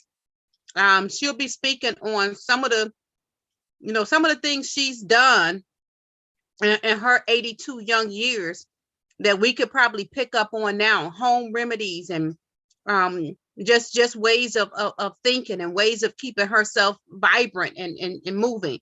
So I cannot wait, and we're going to be sharing those rooms right here through the KATS Out. If you click up on the link above, we're going to be sharing them through Wise Women Winning, and we're going to really be putting Miss Ola on the spotlight to share more of her story. Tiffany, I see you're on stage. Can you unmute yourself, please? And hi. My story is not like these stories. Close this window. I am at work. My friend Shawana, she invited me, and I'm just like, wow. I'm listening to Ola, and I believe that it was Terry, and I'm just wow. And I just want to say thank you for.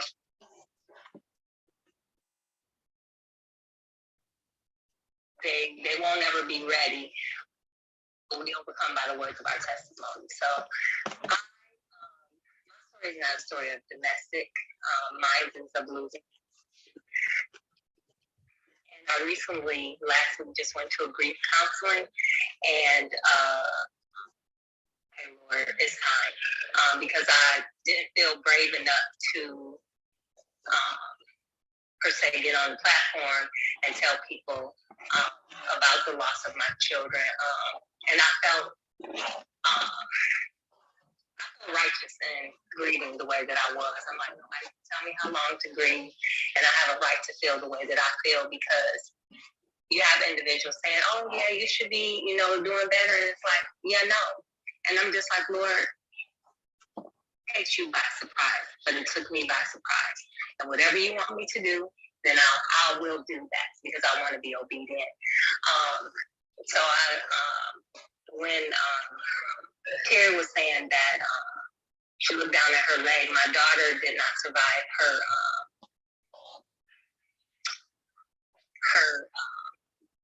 my head is, I'm a little nervous, but her femur was broken in half. And she was getting ready for prom. And it was her birthday that weekend also.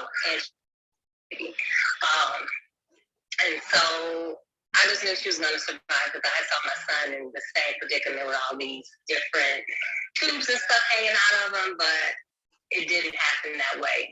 She survived for 6 days, but I believe that God had mercy, and dealt with her. And I tell people all the time, I said, my story is a story of redemption and forgiveness and restoration. You can't let people live in your mind rent free. You have to forgive, because if we say we love God, then we don't see, but we can't love the people that have done things to us. It's in vain. And I say all that because, I'm sorry, somebody done say something.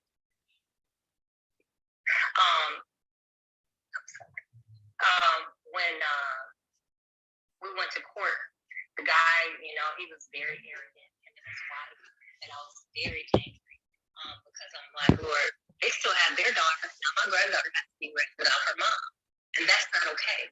I don't think that that's okay, and in any form, in any way.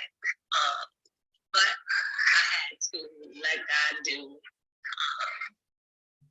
he needed to do in order to heal me so that I could move further and move forward. So again, I don't have a story of domestic, but I do have the story of loss. Just, being in a place of redemption. My granddaughter, I felt like, she needs her mom. She's 13 now. Well, she'll be 13. I'm sorry, 12. She'll be 12 in December. And so sometimes I look at her and I say she's the split image of her mom. The split image of her. I said, Lord, you have jokes, right? She laughs like her, talks like her, walks like her.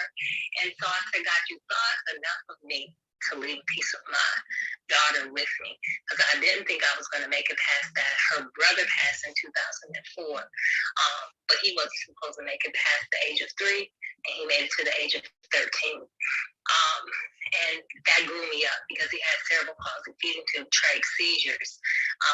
And I was 19 when I had him, and I'm just like, I can't take care of this baby, but it grew me up. I always had a place in my heart for special needs people.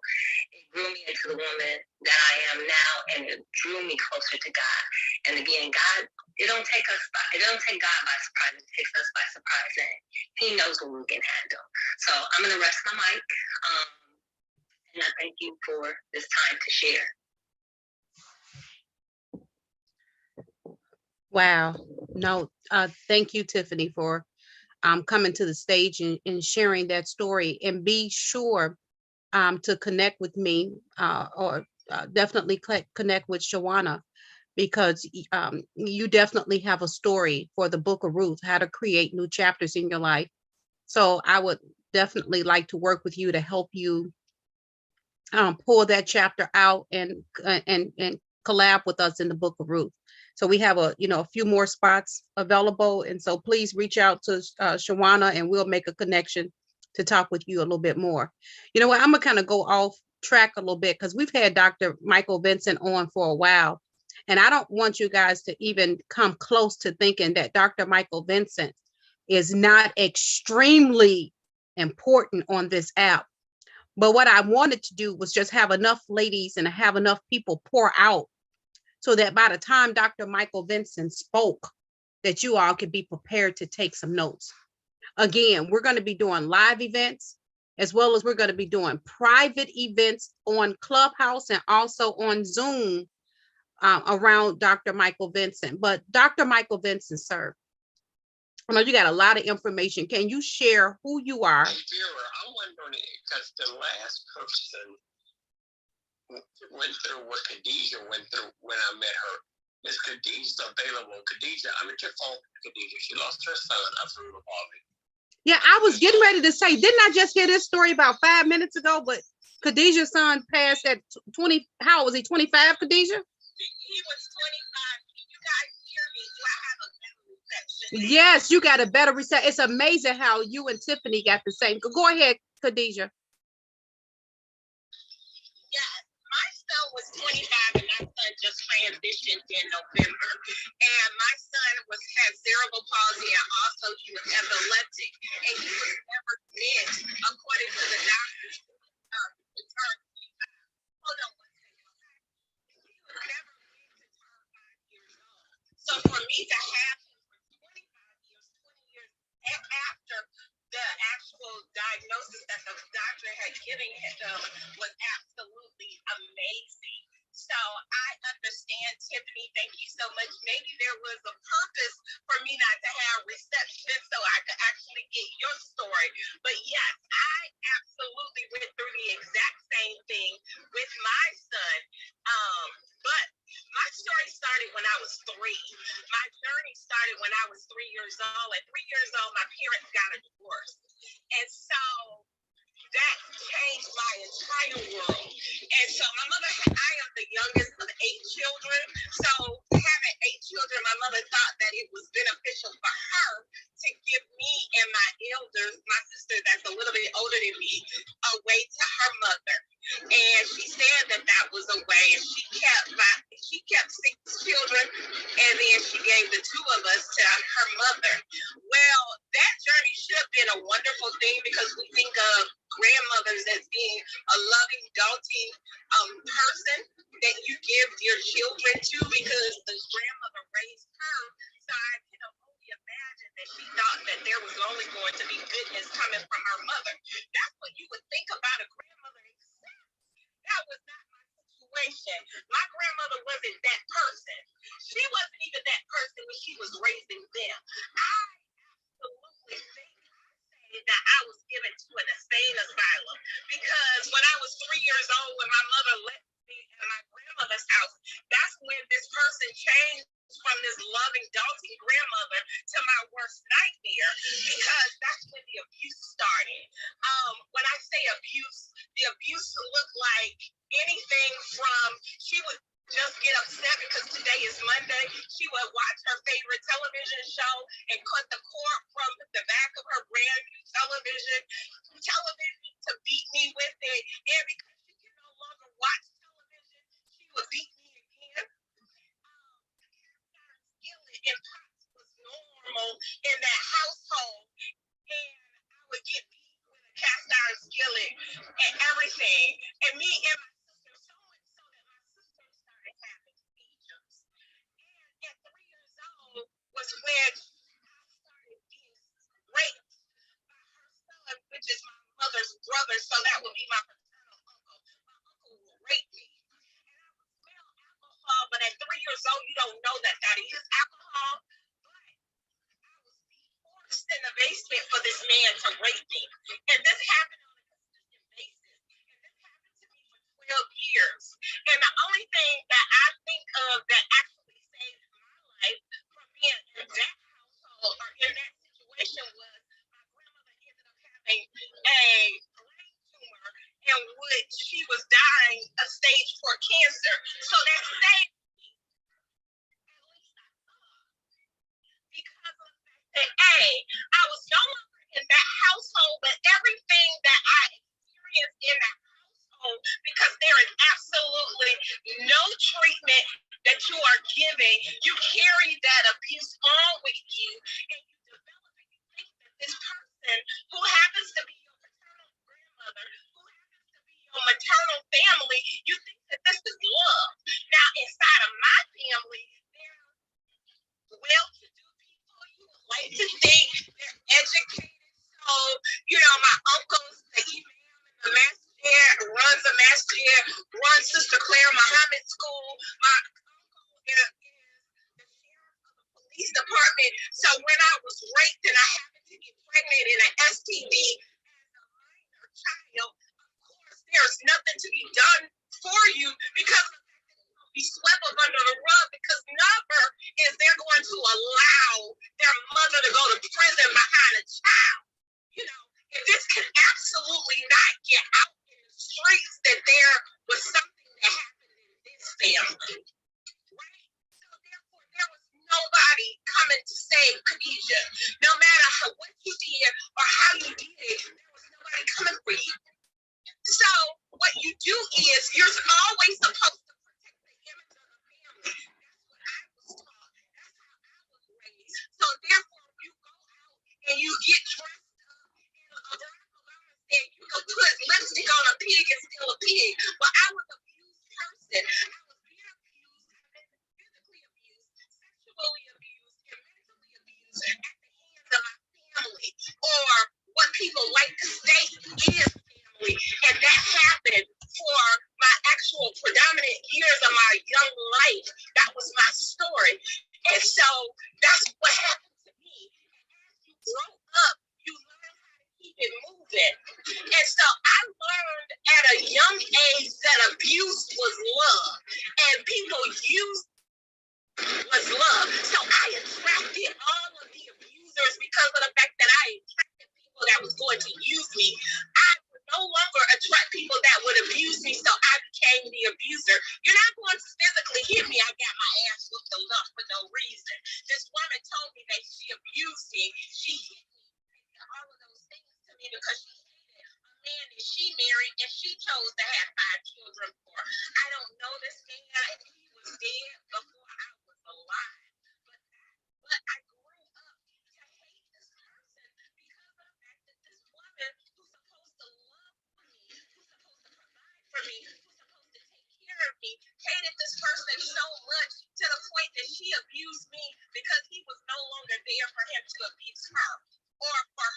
abuse him. So therefore, I was the person that got abused. And so I just cultivated my life, and I just kept meeting people, and I kept going through changes. I kept going through obstacles because of the fact that there was nobody that I could depend on. I had to make sure that I was successful in order for Khadijah to depend on herself. So therefore, I never had that mother's love. So I was always seeking for the approval or for the love of my mother because of the fact that, remember, at 3 years old, when your mother's supposed to cultivate you, love you, and nourish you, my mother wasn't there. She was out living her life, and I was at home being abused by her mother. So therefore, I understand when women are here saying that I was looking for the approval of my mother, and you never got it. And so I always tell my son, I had to go to my son because I have a 23-year-old son, and I had to apologize to him. I said, because people actually have parents can only give you the best of them. And if the best of them is sick, they can only pour into you the best of their sickness. But one thing that I was blessed enough to have is along my way, along my journey, people said, you know what, Keisha, something is wrong. This is not normal, and you need help. I just didn't know what that was or what that looked like. And recently, yes, my son passed away, who I actually say saved my life because of the fact that he gave me love that I didn't have for myself. He gave me responsibility in order because I had to at 20 years old. He was the only thing that I had to provide for. And instead of fighting the world, I had to fight the world in order to save him because I live in the state of Georgia and I had to go up against the hospital because of the fact that they wanted to put my son in a medically induced coma. And I said, if I didn't abort him, you will not kill him. So therefore, I had to fight the state of Georgia in order to keep my son alive. And then I just had to fight, I had to fight, and I had to fight. And it was one battle after another. And so you actually think that, wow, why is this happening to me? And what is this more? And so I prayed and said, what is my purpose? What is more? And ironically enough, my son passed away November. My son passed away in November of 2021. And the day after we had his funeral is the day that I met Dr. Vincent. And the next day I met Dr. Vincent, and I did not meet him physically because of the fact that I was told about Dr. Michael Vincent. And so I had been praying and wanting to know what's next for me. Because after my son passed away, my whole entire adult life, I spent that fighting for my son. And so that was my story. I was Kyrie's mother. I was never Khadijah. And growing up, I did not know who Khadijah was because of the fact that all I experienced was abuse after abuse after abuse. And so I encountered people that would consistently abuse me because I equated that abuse as love. I searched for abandonment. I didn't know that I was attracting abandonment to me, but I had abandonment issues because at 3 years old, my mother left me with her mother, and my father and my mother never came for me at 3 years old. So I had abandonment issues left from my parents. I was raped beginning at 3 years old. So at 3 years old, you're taught that you can be used physically, sexually, and all of that. So I attract people that would use me throughout my life. Guess what? I was physically and mentally abused. So I attracted people that would mentally abuse me because I stated that I will never allow anybody to physically abuse me anymore. So I attracted those people to me. And so it was then when I met Dr. Vincent, and which Dr. Vincent was actually doing a treatment for my first day class. Dr. Vincent was doing a treatment for another student on the phone. And he stated that this student's organs was running away from their body. And I could not understand what in the world does that mean? That somebody's organs is running away from them. That doesn't make sense to me. So as I'm on the call, he does what he calls it. These people was on the phone laughing and joking and talking, and they were fine. But whatever he did, I was not fine. I was sick.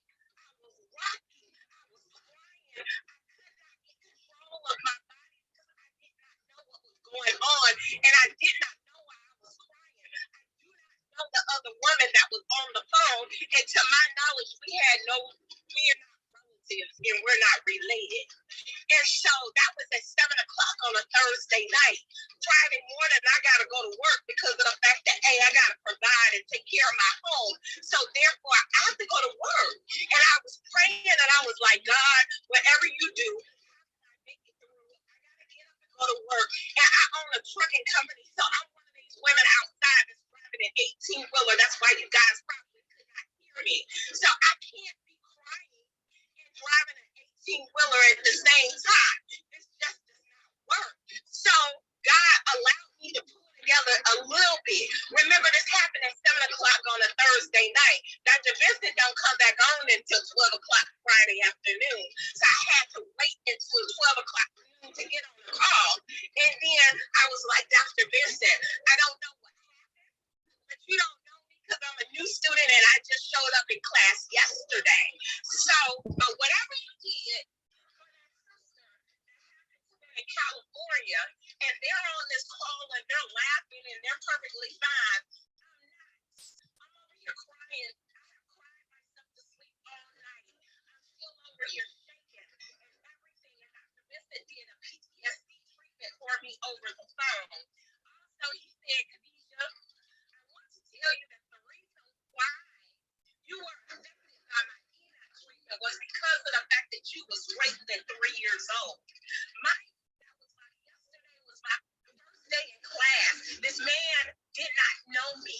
So how did this guy, my teacher, know that I was raped at 3 years old, in which that was absolutely my story, but I never told anybody because nobody on his class know me.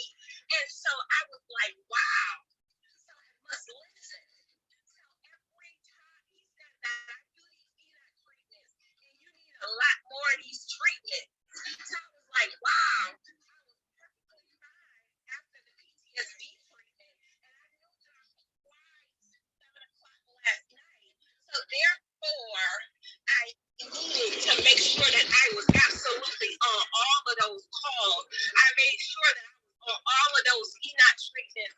And I made sure that I got the help in which that I needed. A lot of times, sisters, I will let y'all know that everything that you are going through and that you have been through, a lot of times it ain't because it's you. A lot of times it might be ancestral and you don't know it.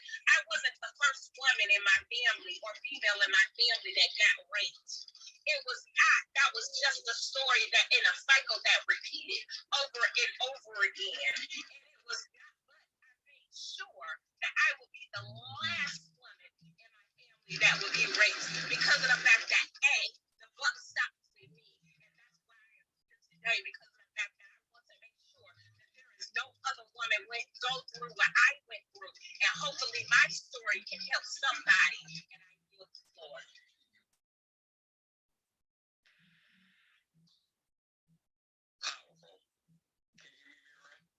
Dr. Vincent, I hear you perfectly well. Go ahead, sir. You know, I'm half asleep, but it woke me up. And this is the thing here. As you talk, I think back 3 years today, Vera, I get a phone call from Robin on a Tuesday night. I think all of us on that call. And Robin's daughter's in the background crying. And she said, the president just called my daughter, the 1st of Kent, to let her know that her boyfriend, 29 years old, is on a ventilator and he's dying of COVID-19. can you help? I said, Robin, I don't know. That's God's work. I don't know, but we have class tonight. Let me give you a treatment from my home, an hour from you, to this total stranger that I don't know in the flesh, but we know each other in the spirit. Said, now I'm giving that over Zoom. I'm going to give you a treatment for the fella dying in prison for COVID-19. This is God's work, not my work. If he uses me, he uses me. I had her lay down over Zoom. It was violent. That day I met Audrey. Audrey was the manager over the CERN super collider over in Switzerland, over other physicists out of Detroit, a sister. I was excited to meet this lady of high stature. I figured her in. This is what I do for a living. She listened. It was violent. She caught violently. It was violent. All of a sudden, I hear the alarm go off in the house. And then one daughter runs upstairs with a baseball bat. I said, no one's breaking in. It's the Spirit of the Lord entering that house, entering her body to correct the vibration in the fellow in prison 3 times. So we give her an Enoch, a spiritual treatment. You can treat anybody anywhere on the planet. He was dying. It was violent. Everybody watched, amazed. Even already said that you gave her an exorcism. You exorcised COVID-19 out of his body. I thought, wow. She said after the treatment, the next day, Robin called me at 9 in the morning and said the prison just called my daughter, and my heart dropped. Because they called her at 9 that morning before, said he was dying, dropped. She said, Dr. Vincent, he's back in his cell with no signs of never being sick, and they're confused. And I said, I wonder all that evening, why would Robin's daughter ask her if I can help her boyfriend in prison with COVID-19? And I thought about how Robin's best friend's sister-in-law had a stroke. She was paralyzed for 8.5 years, and a feeder, bather, comb her hair, do everything for her. And she hired me to give her Enoch surgery, spiritual surgery, a live one. Within 20 minutes of running through my home, no paralysis. And what amazed me is the arm that was paralyzed was atrophy, smaller than the other arm. You know, the stroke people have the arm against the body and it's smaller. It was the same size as the other arm. Only God. So Vera asked me to come to Illinois in January to do this treatment on women that's been battered. You heard about me laying down 5 women that have it going on the outside. Khadijah has her own trucking company. A gynecologist that wrote the books for cancer. Primary care doctor, primary internal medicine doctor. Another lady who's karate expert, and her husband trained Bruce Lee. We were in Atlanta about maybe 6 weeks ago, and the Lord said, lay all these women down and give them a Enoch treatment, a regression treatment. Dr. Goodman said, Dr. Vincent, I'm going to do everything in one treatment. That was my goal. I got started. It's on video. I went into the long bones in their legs. The femur bones makes the red blood cells. The red blood cells makes DNA, and DNA is passed down memory back 300 years, 8 generations. Lay them down. Start the technique. I said, I'm in 1970, and they all were asleep, like a semi-comatose state on the table within seconds. And then I started seeing the rapes and the long bunks of the foremothers by the white slave masters. They were there in a semi-comatose state with hollering and screaming and kicking and fighting for their lives. Didn't know what was going on and throwing up. I made it only to 1950. God said, stop. Because you're going to blow somebody's mind, maybe even yours. I had to leave the room and throw it myself. I saw all the beatings, the selling of their sons, the hanging of their fathers and brothers during slavery, the disrespect that made their blood boil, causes the high blood pressure, the lack of sweetness of losing their culture, lack of sweetness of slavery causing their diabetes, the rape causing their fiber tumors and their breast cancers. Saw all of it. I said, we got to do 5 more treatments. So we did 5 more. And the amazing things God has shown me, Khadijah and her sister had some weight issues. And I shared with them the weight issues is ancestrally. Memory. Because all those women inside of you, that's inside of you, the memory of in your long bones that was raped, was thin. You gain weight. So when that man tries to attack you, you can fight back. You gain weight unconsciously as a protection mechanism. So when I see a person out on the street that's a bad person on crack, I look at them very differently. I look at what's in their long bones, what's in their tree. When you see them walking, you see the trunk, but the leaves and the branches, what's there that make the tree strong? What's there?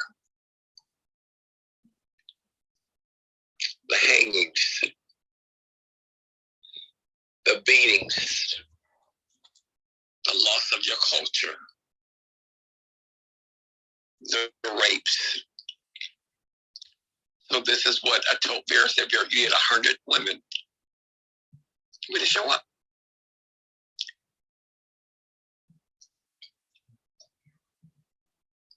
Just imagine how many women on this phone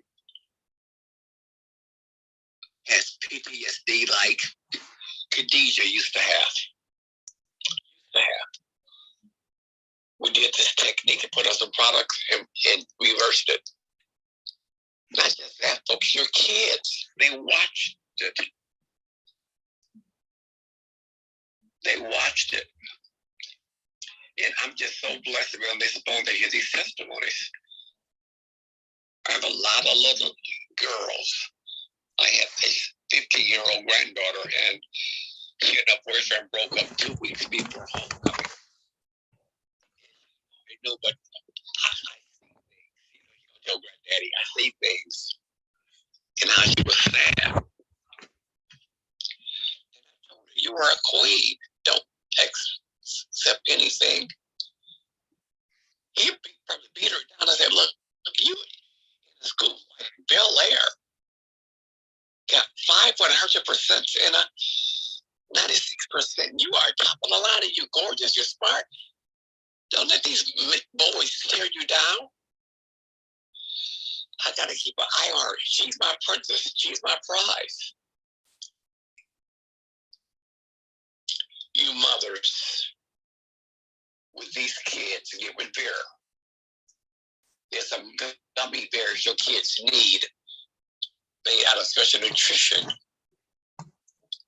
That we put on a 9-year-old girl, put on 2 weeks ago with a 2-year IQ. In 2 weeks, had the IQ of a 9-year-old. Not just you. I said, Vera, she knows my technique states that disease is 96%, 87% thought, 13% nutrition, and that thought is huge. That nutrition, fix them both.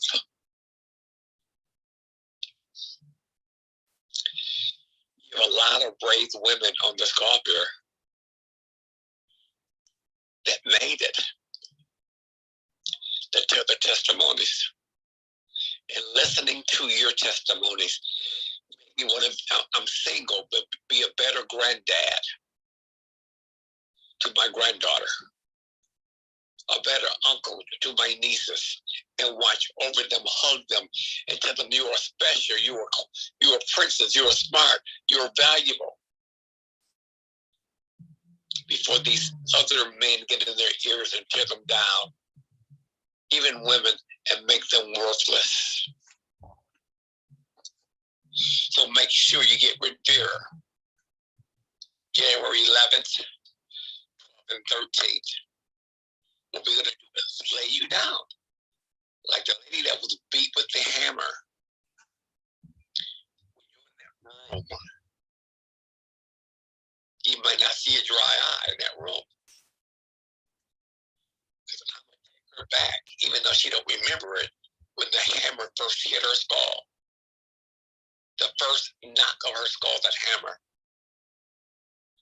To remove that memory from her long bones. So our body can heal.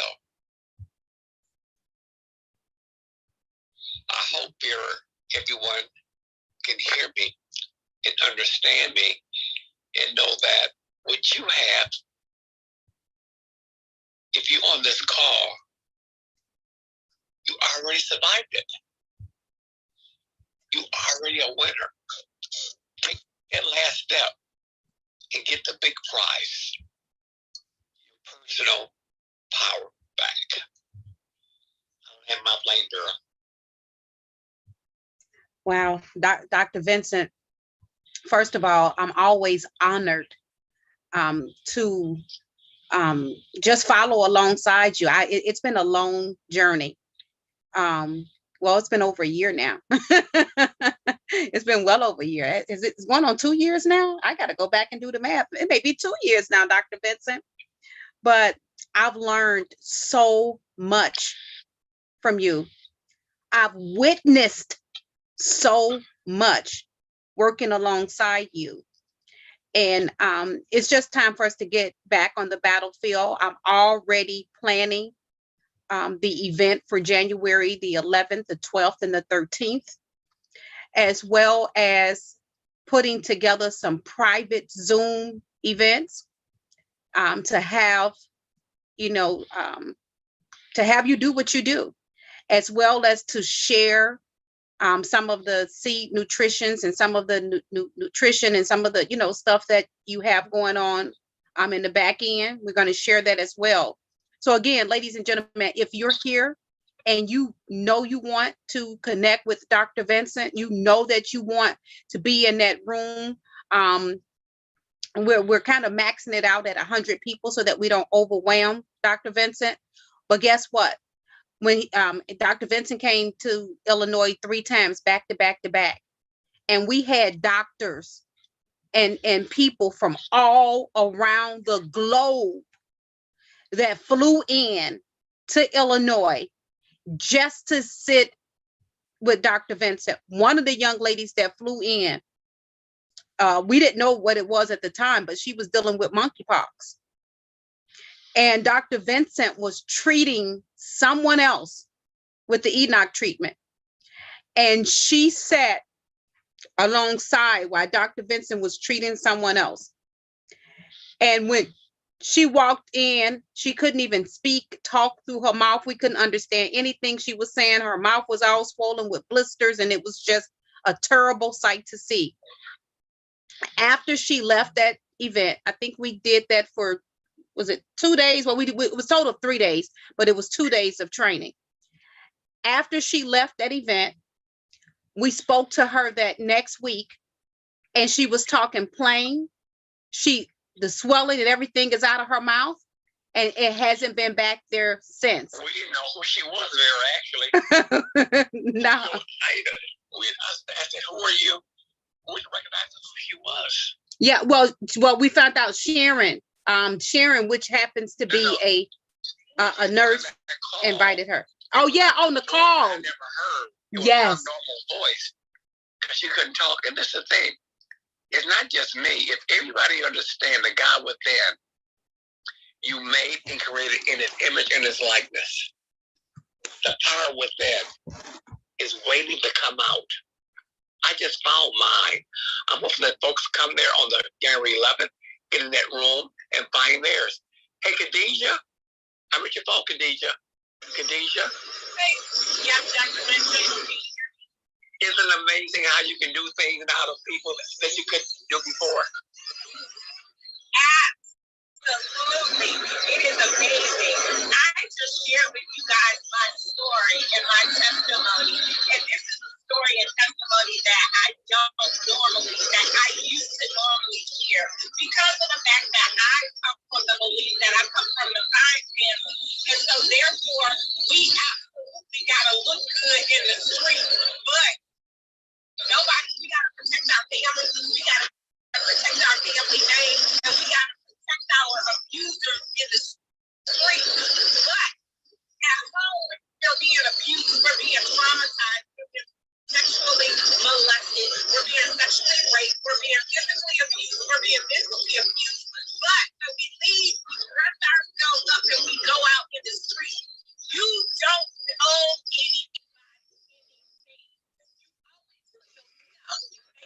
Self-preservation is number one. So therefore, you have lived your life, you have come this far today, and so now it is your time to take your power back. And if you do not know how to do it, everybody join me, join Vera, join Ola, join some of the other women who have absolutely got the treatment in the EDOT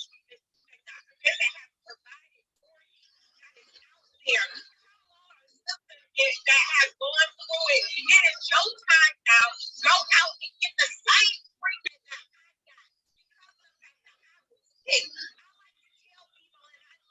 Hey, we were born in a family, and people like to say use family loosely, but I was born in a family that abused me.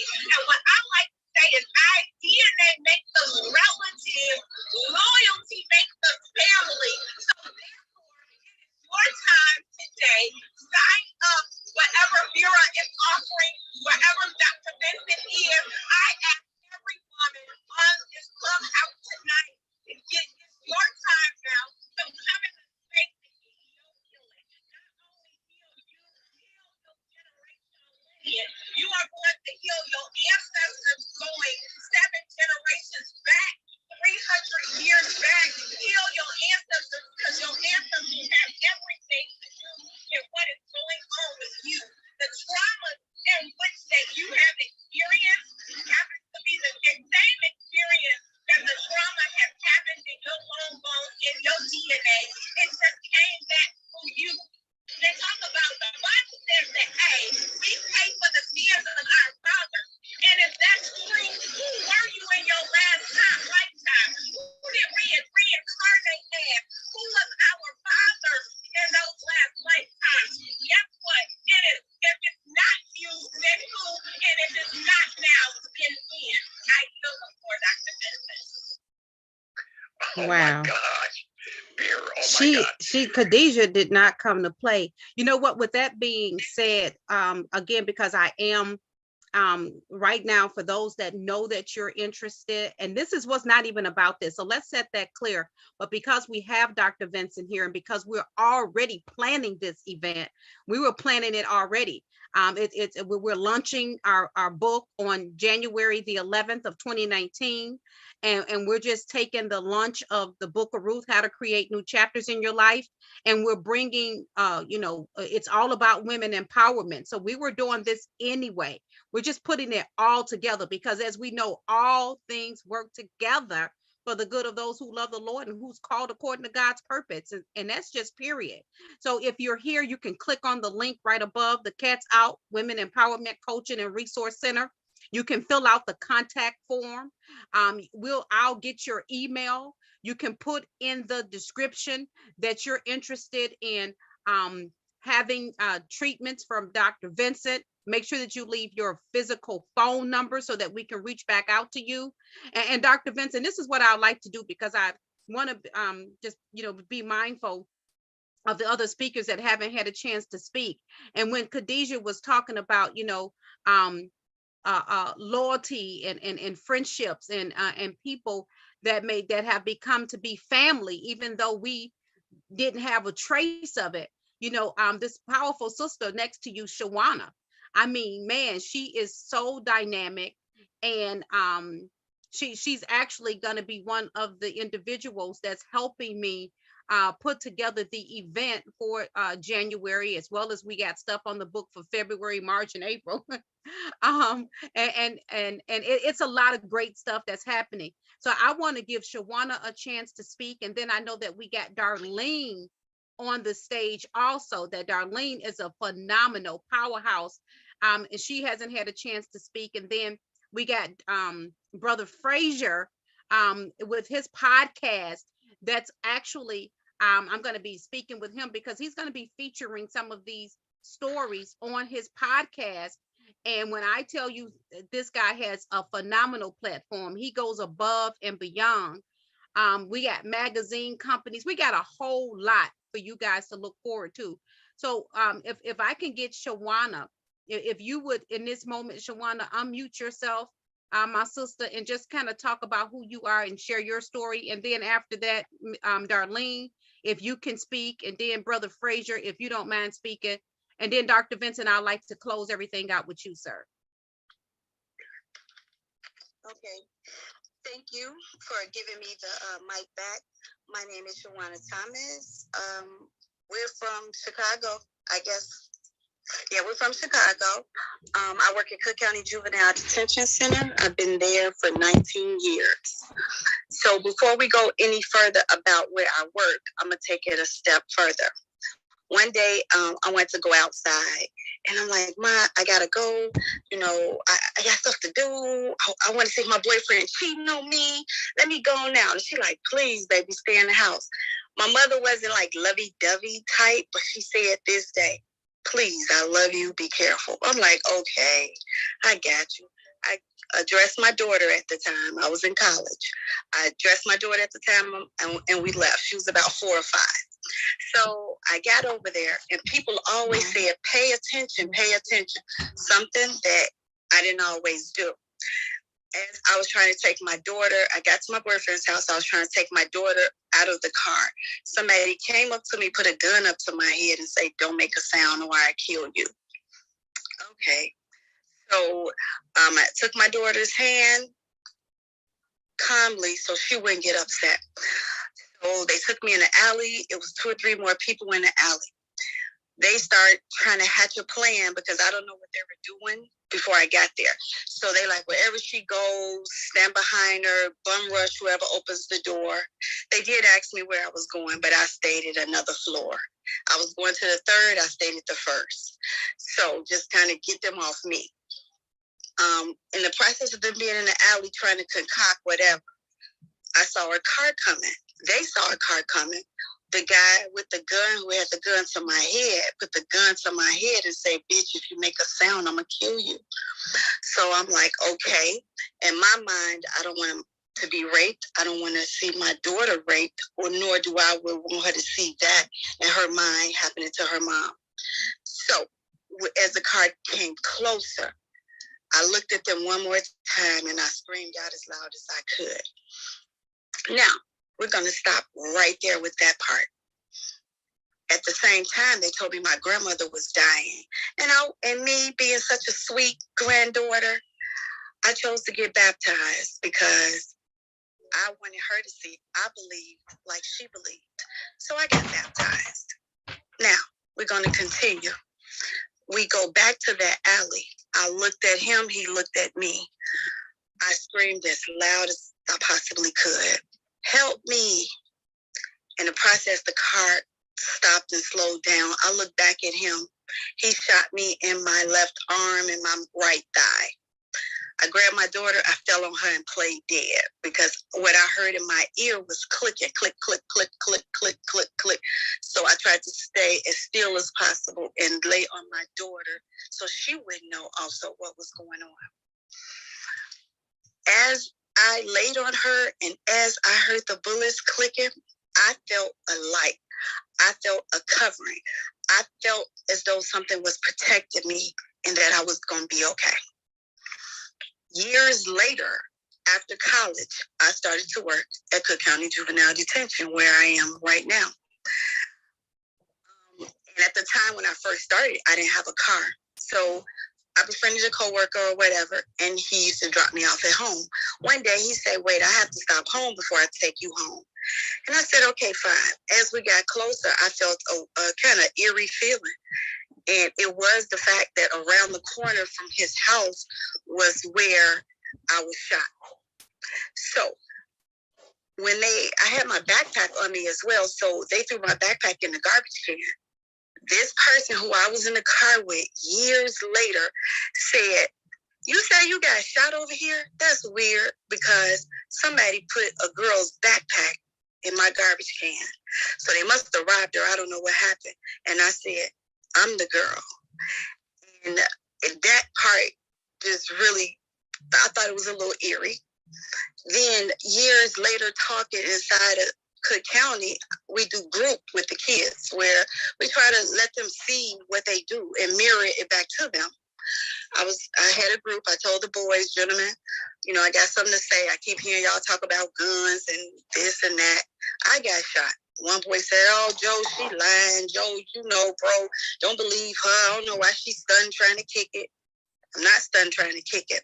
And then what got my attention was I saw one young man and he put his head down. And I said, what's wrong with you? And he told the other guy, she's not lying. They brought the clothes and the gun to my house. And when he came in the house, he said, I just killed a young lady and her daughter. He thought he had killed me. So everything to me happens for a reason. This call we on happened for a reason. But the fact of my faith, I know I got more to do. My thing is go hard or go home. I'm not getting into anything that I do not believe in. So to know that I had PTSD and to know every time I went to the doctor and I'm trying to tell people, I don't feel right. Oh, your ass crazy. No, I'm not crazy, but I don't feel right because I'm having racing thoughts about what happened to me. I'm looking at people differently. I wanted to go to school to be an attorney to save the world. Now I don't want to save anyone. So something happened to me, but we don't look at PTSD like that. So they start putting me on all these psychotropic medications. They put me on Klonopin, one of the strongest psychotropic medications you can be on.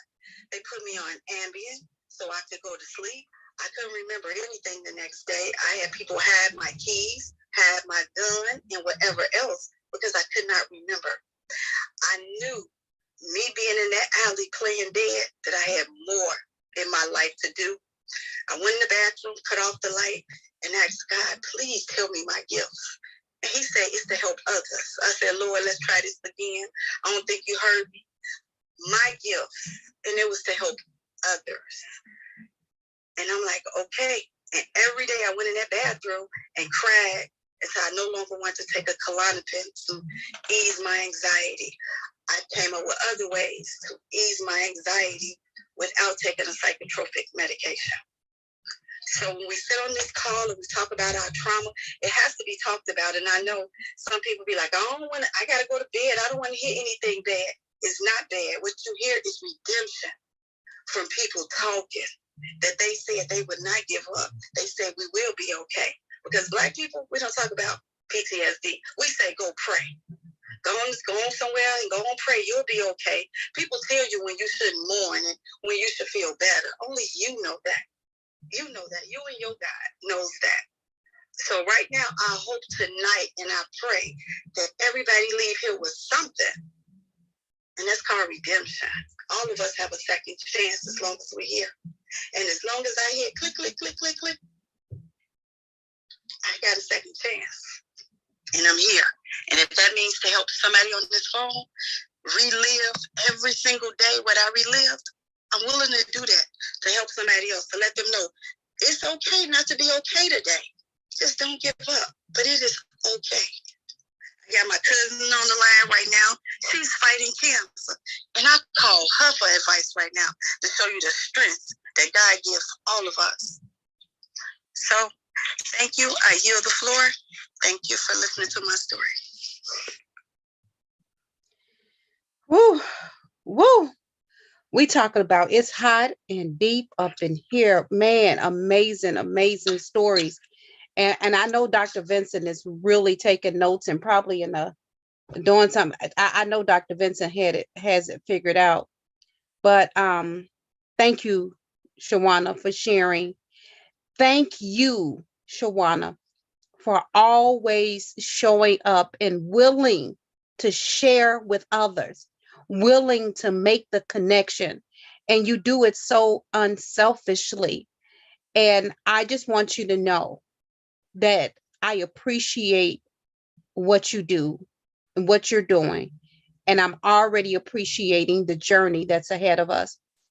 I want to real quickly, if Darlene is available to speak with, I've had a journey with Darlene that's been really amazing. And she's also another author, co-author in the book, A Book of Ruth. And I know Darlene has a story to share and some advice, wisdom, God-fearing. Miss Darlene, are you there and are you able to speak at this moment? If you're speaking, Darlene, you still got your mic on and we cannot hear you, hon.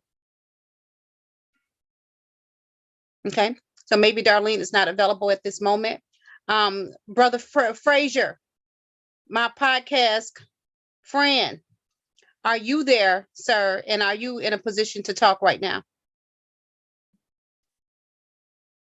And if you're speaking, there you go. I see you. I'm a little bit, can I keep come back, stick around back to me? Yes. Yes, sir. I certainly will. With that being said, ladies and gentlemen, if there's anybody in the audience, before we close out, if you would like to share your thoughts, ask a question, or make a comment, or just share your story, we got about a good 5 minutes. Because we want to be mindful of time. So we do get about another 5 minutes. If you would like to come on and say something, please raise your hand. We will invite you up. And with that being said, Dr. Vincent. Okay, so we got a couple of people that's coming on. See, Miss Nancy is coming to the stage.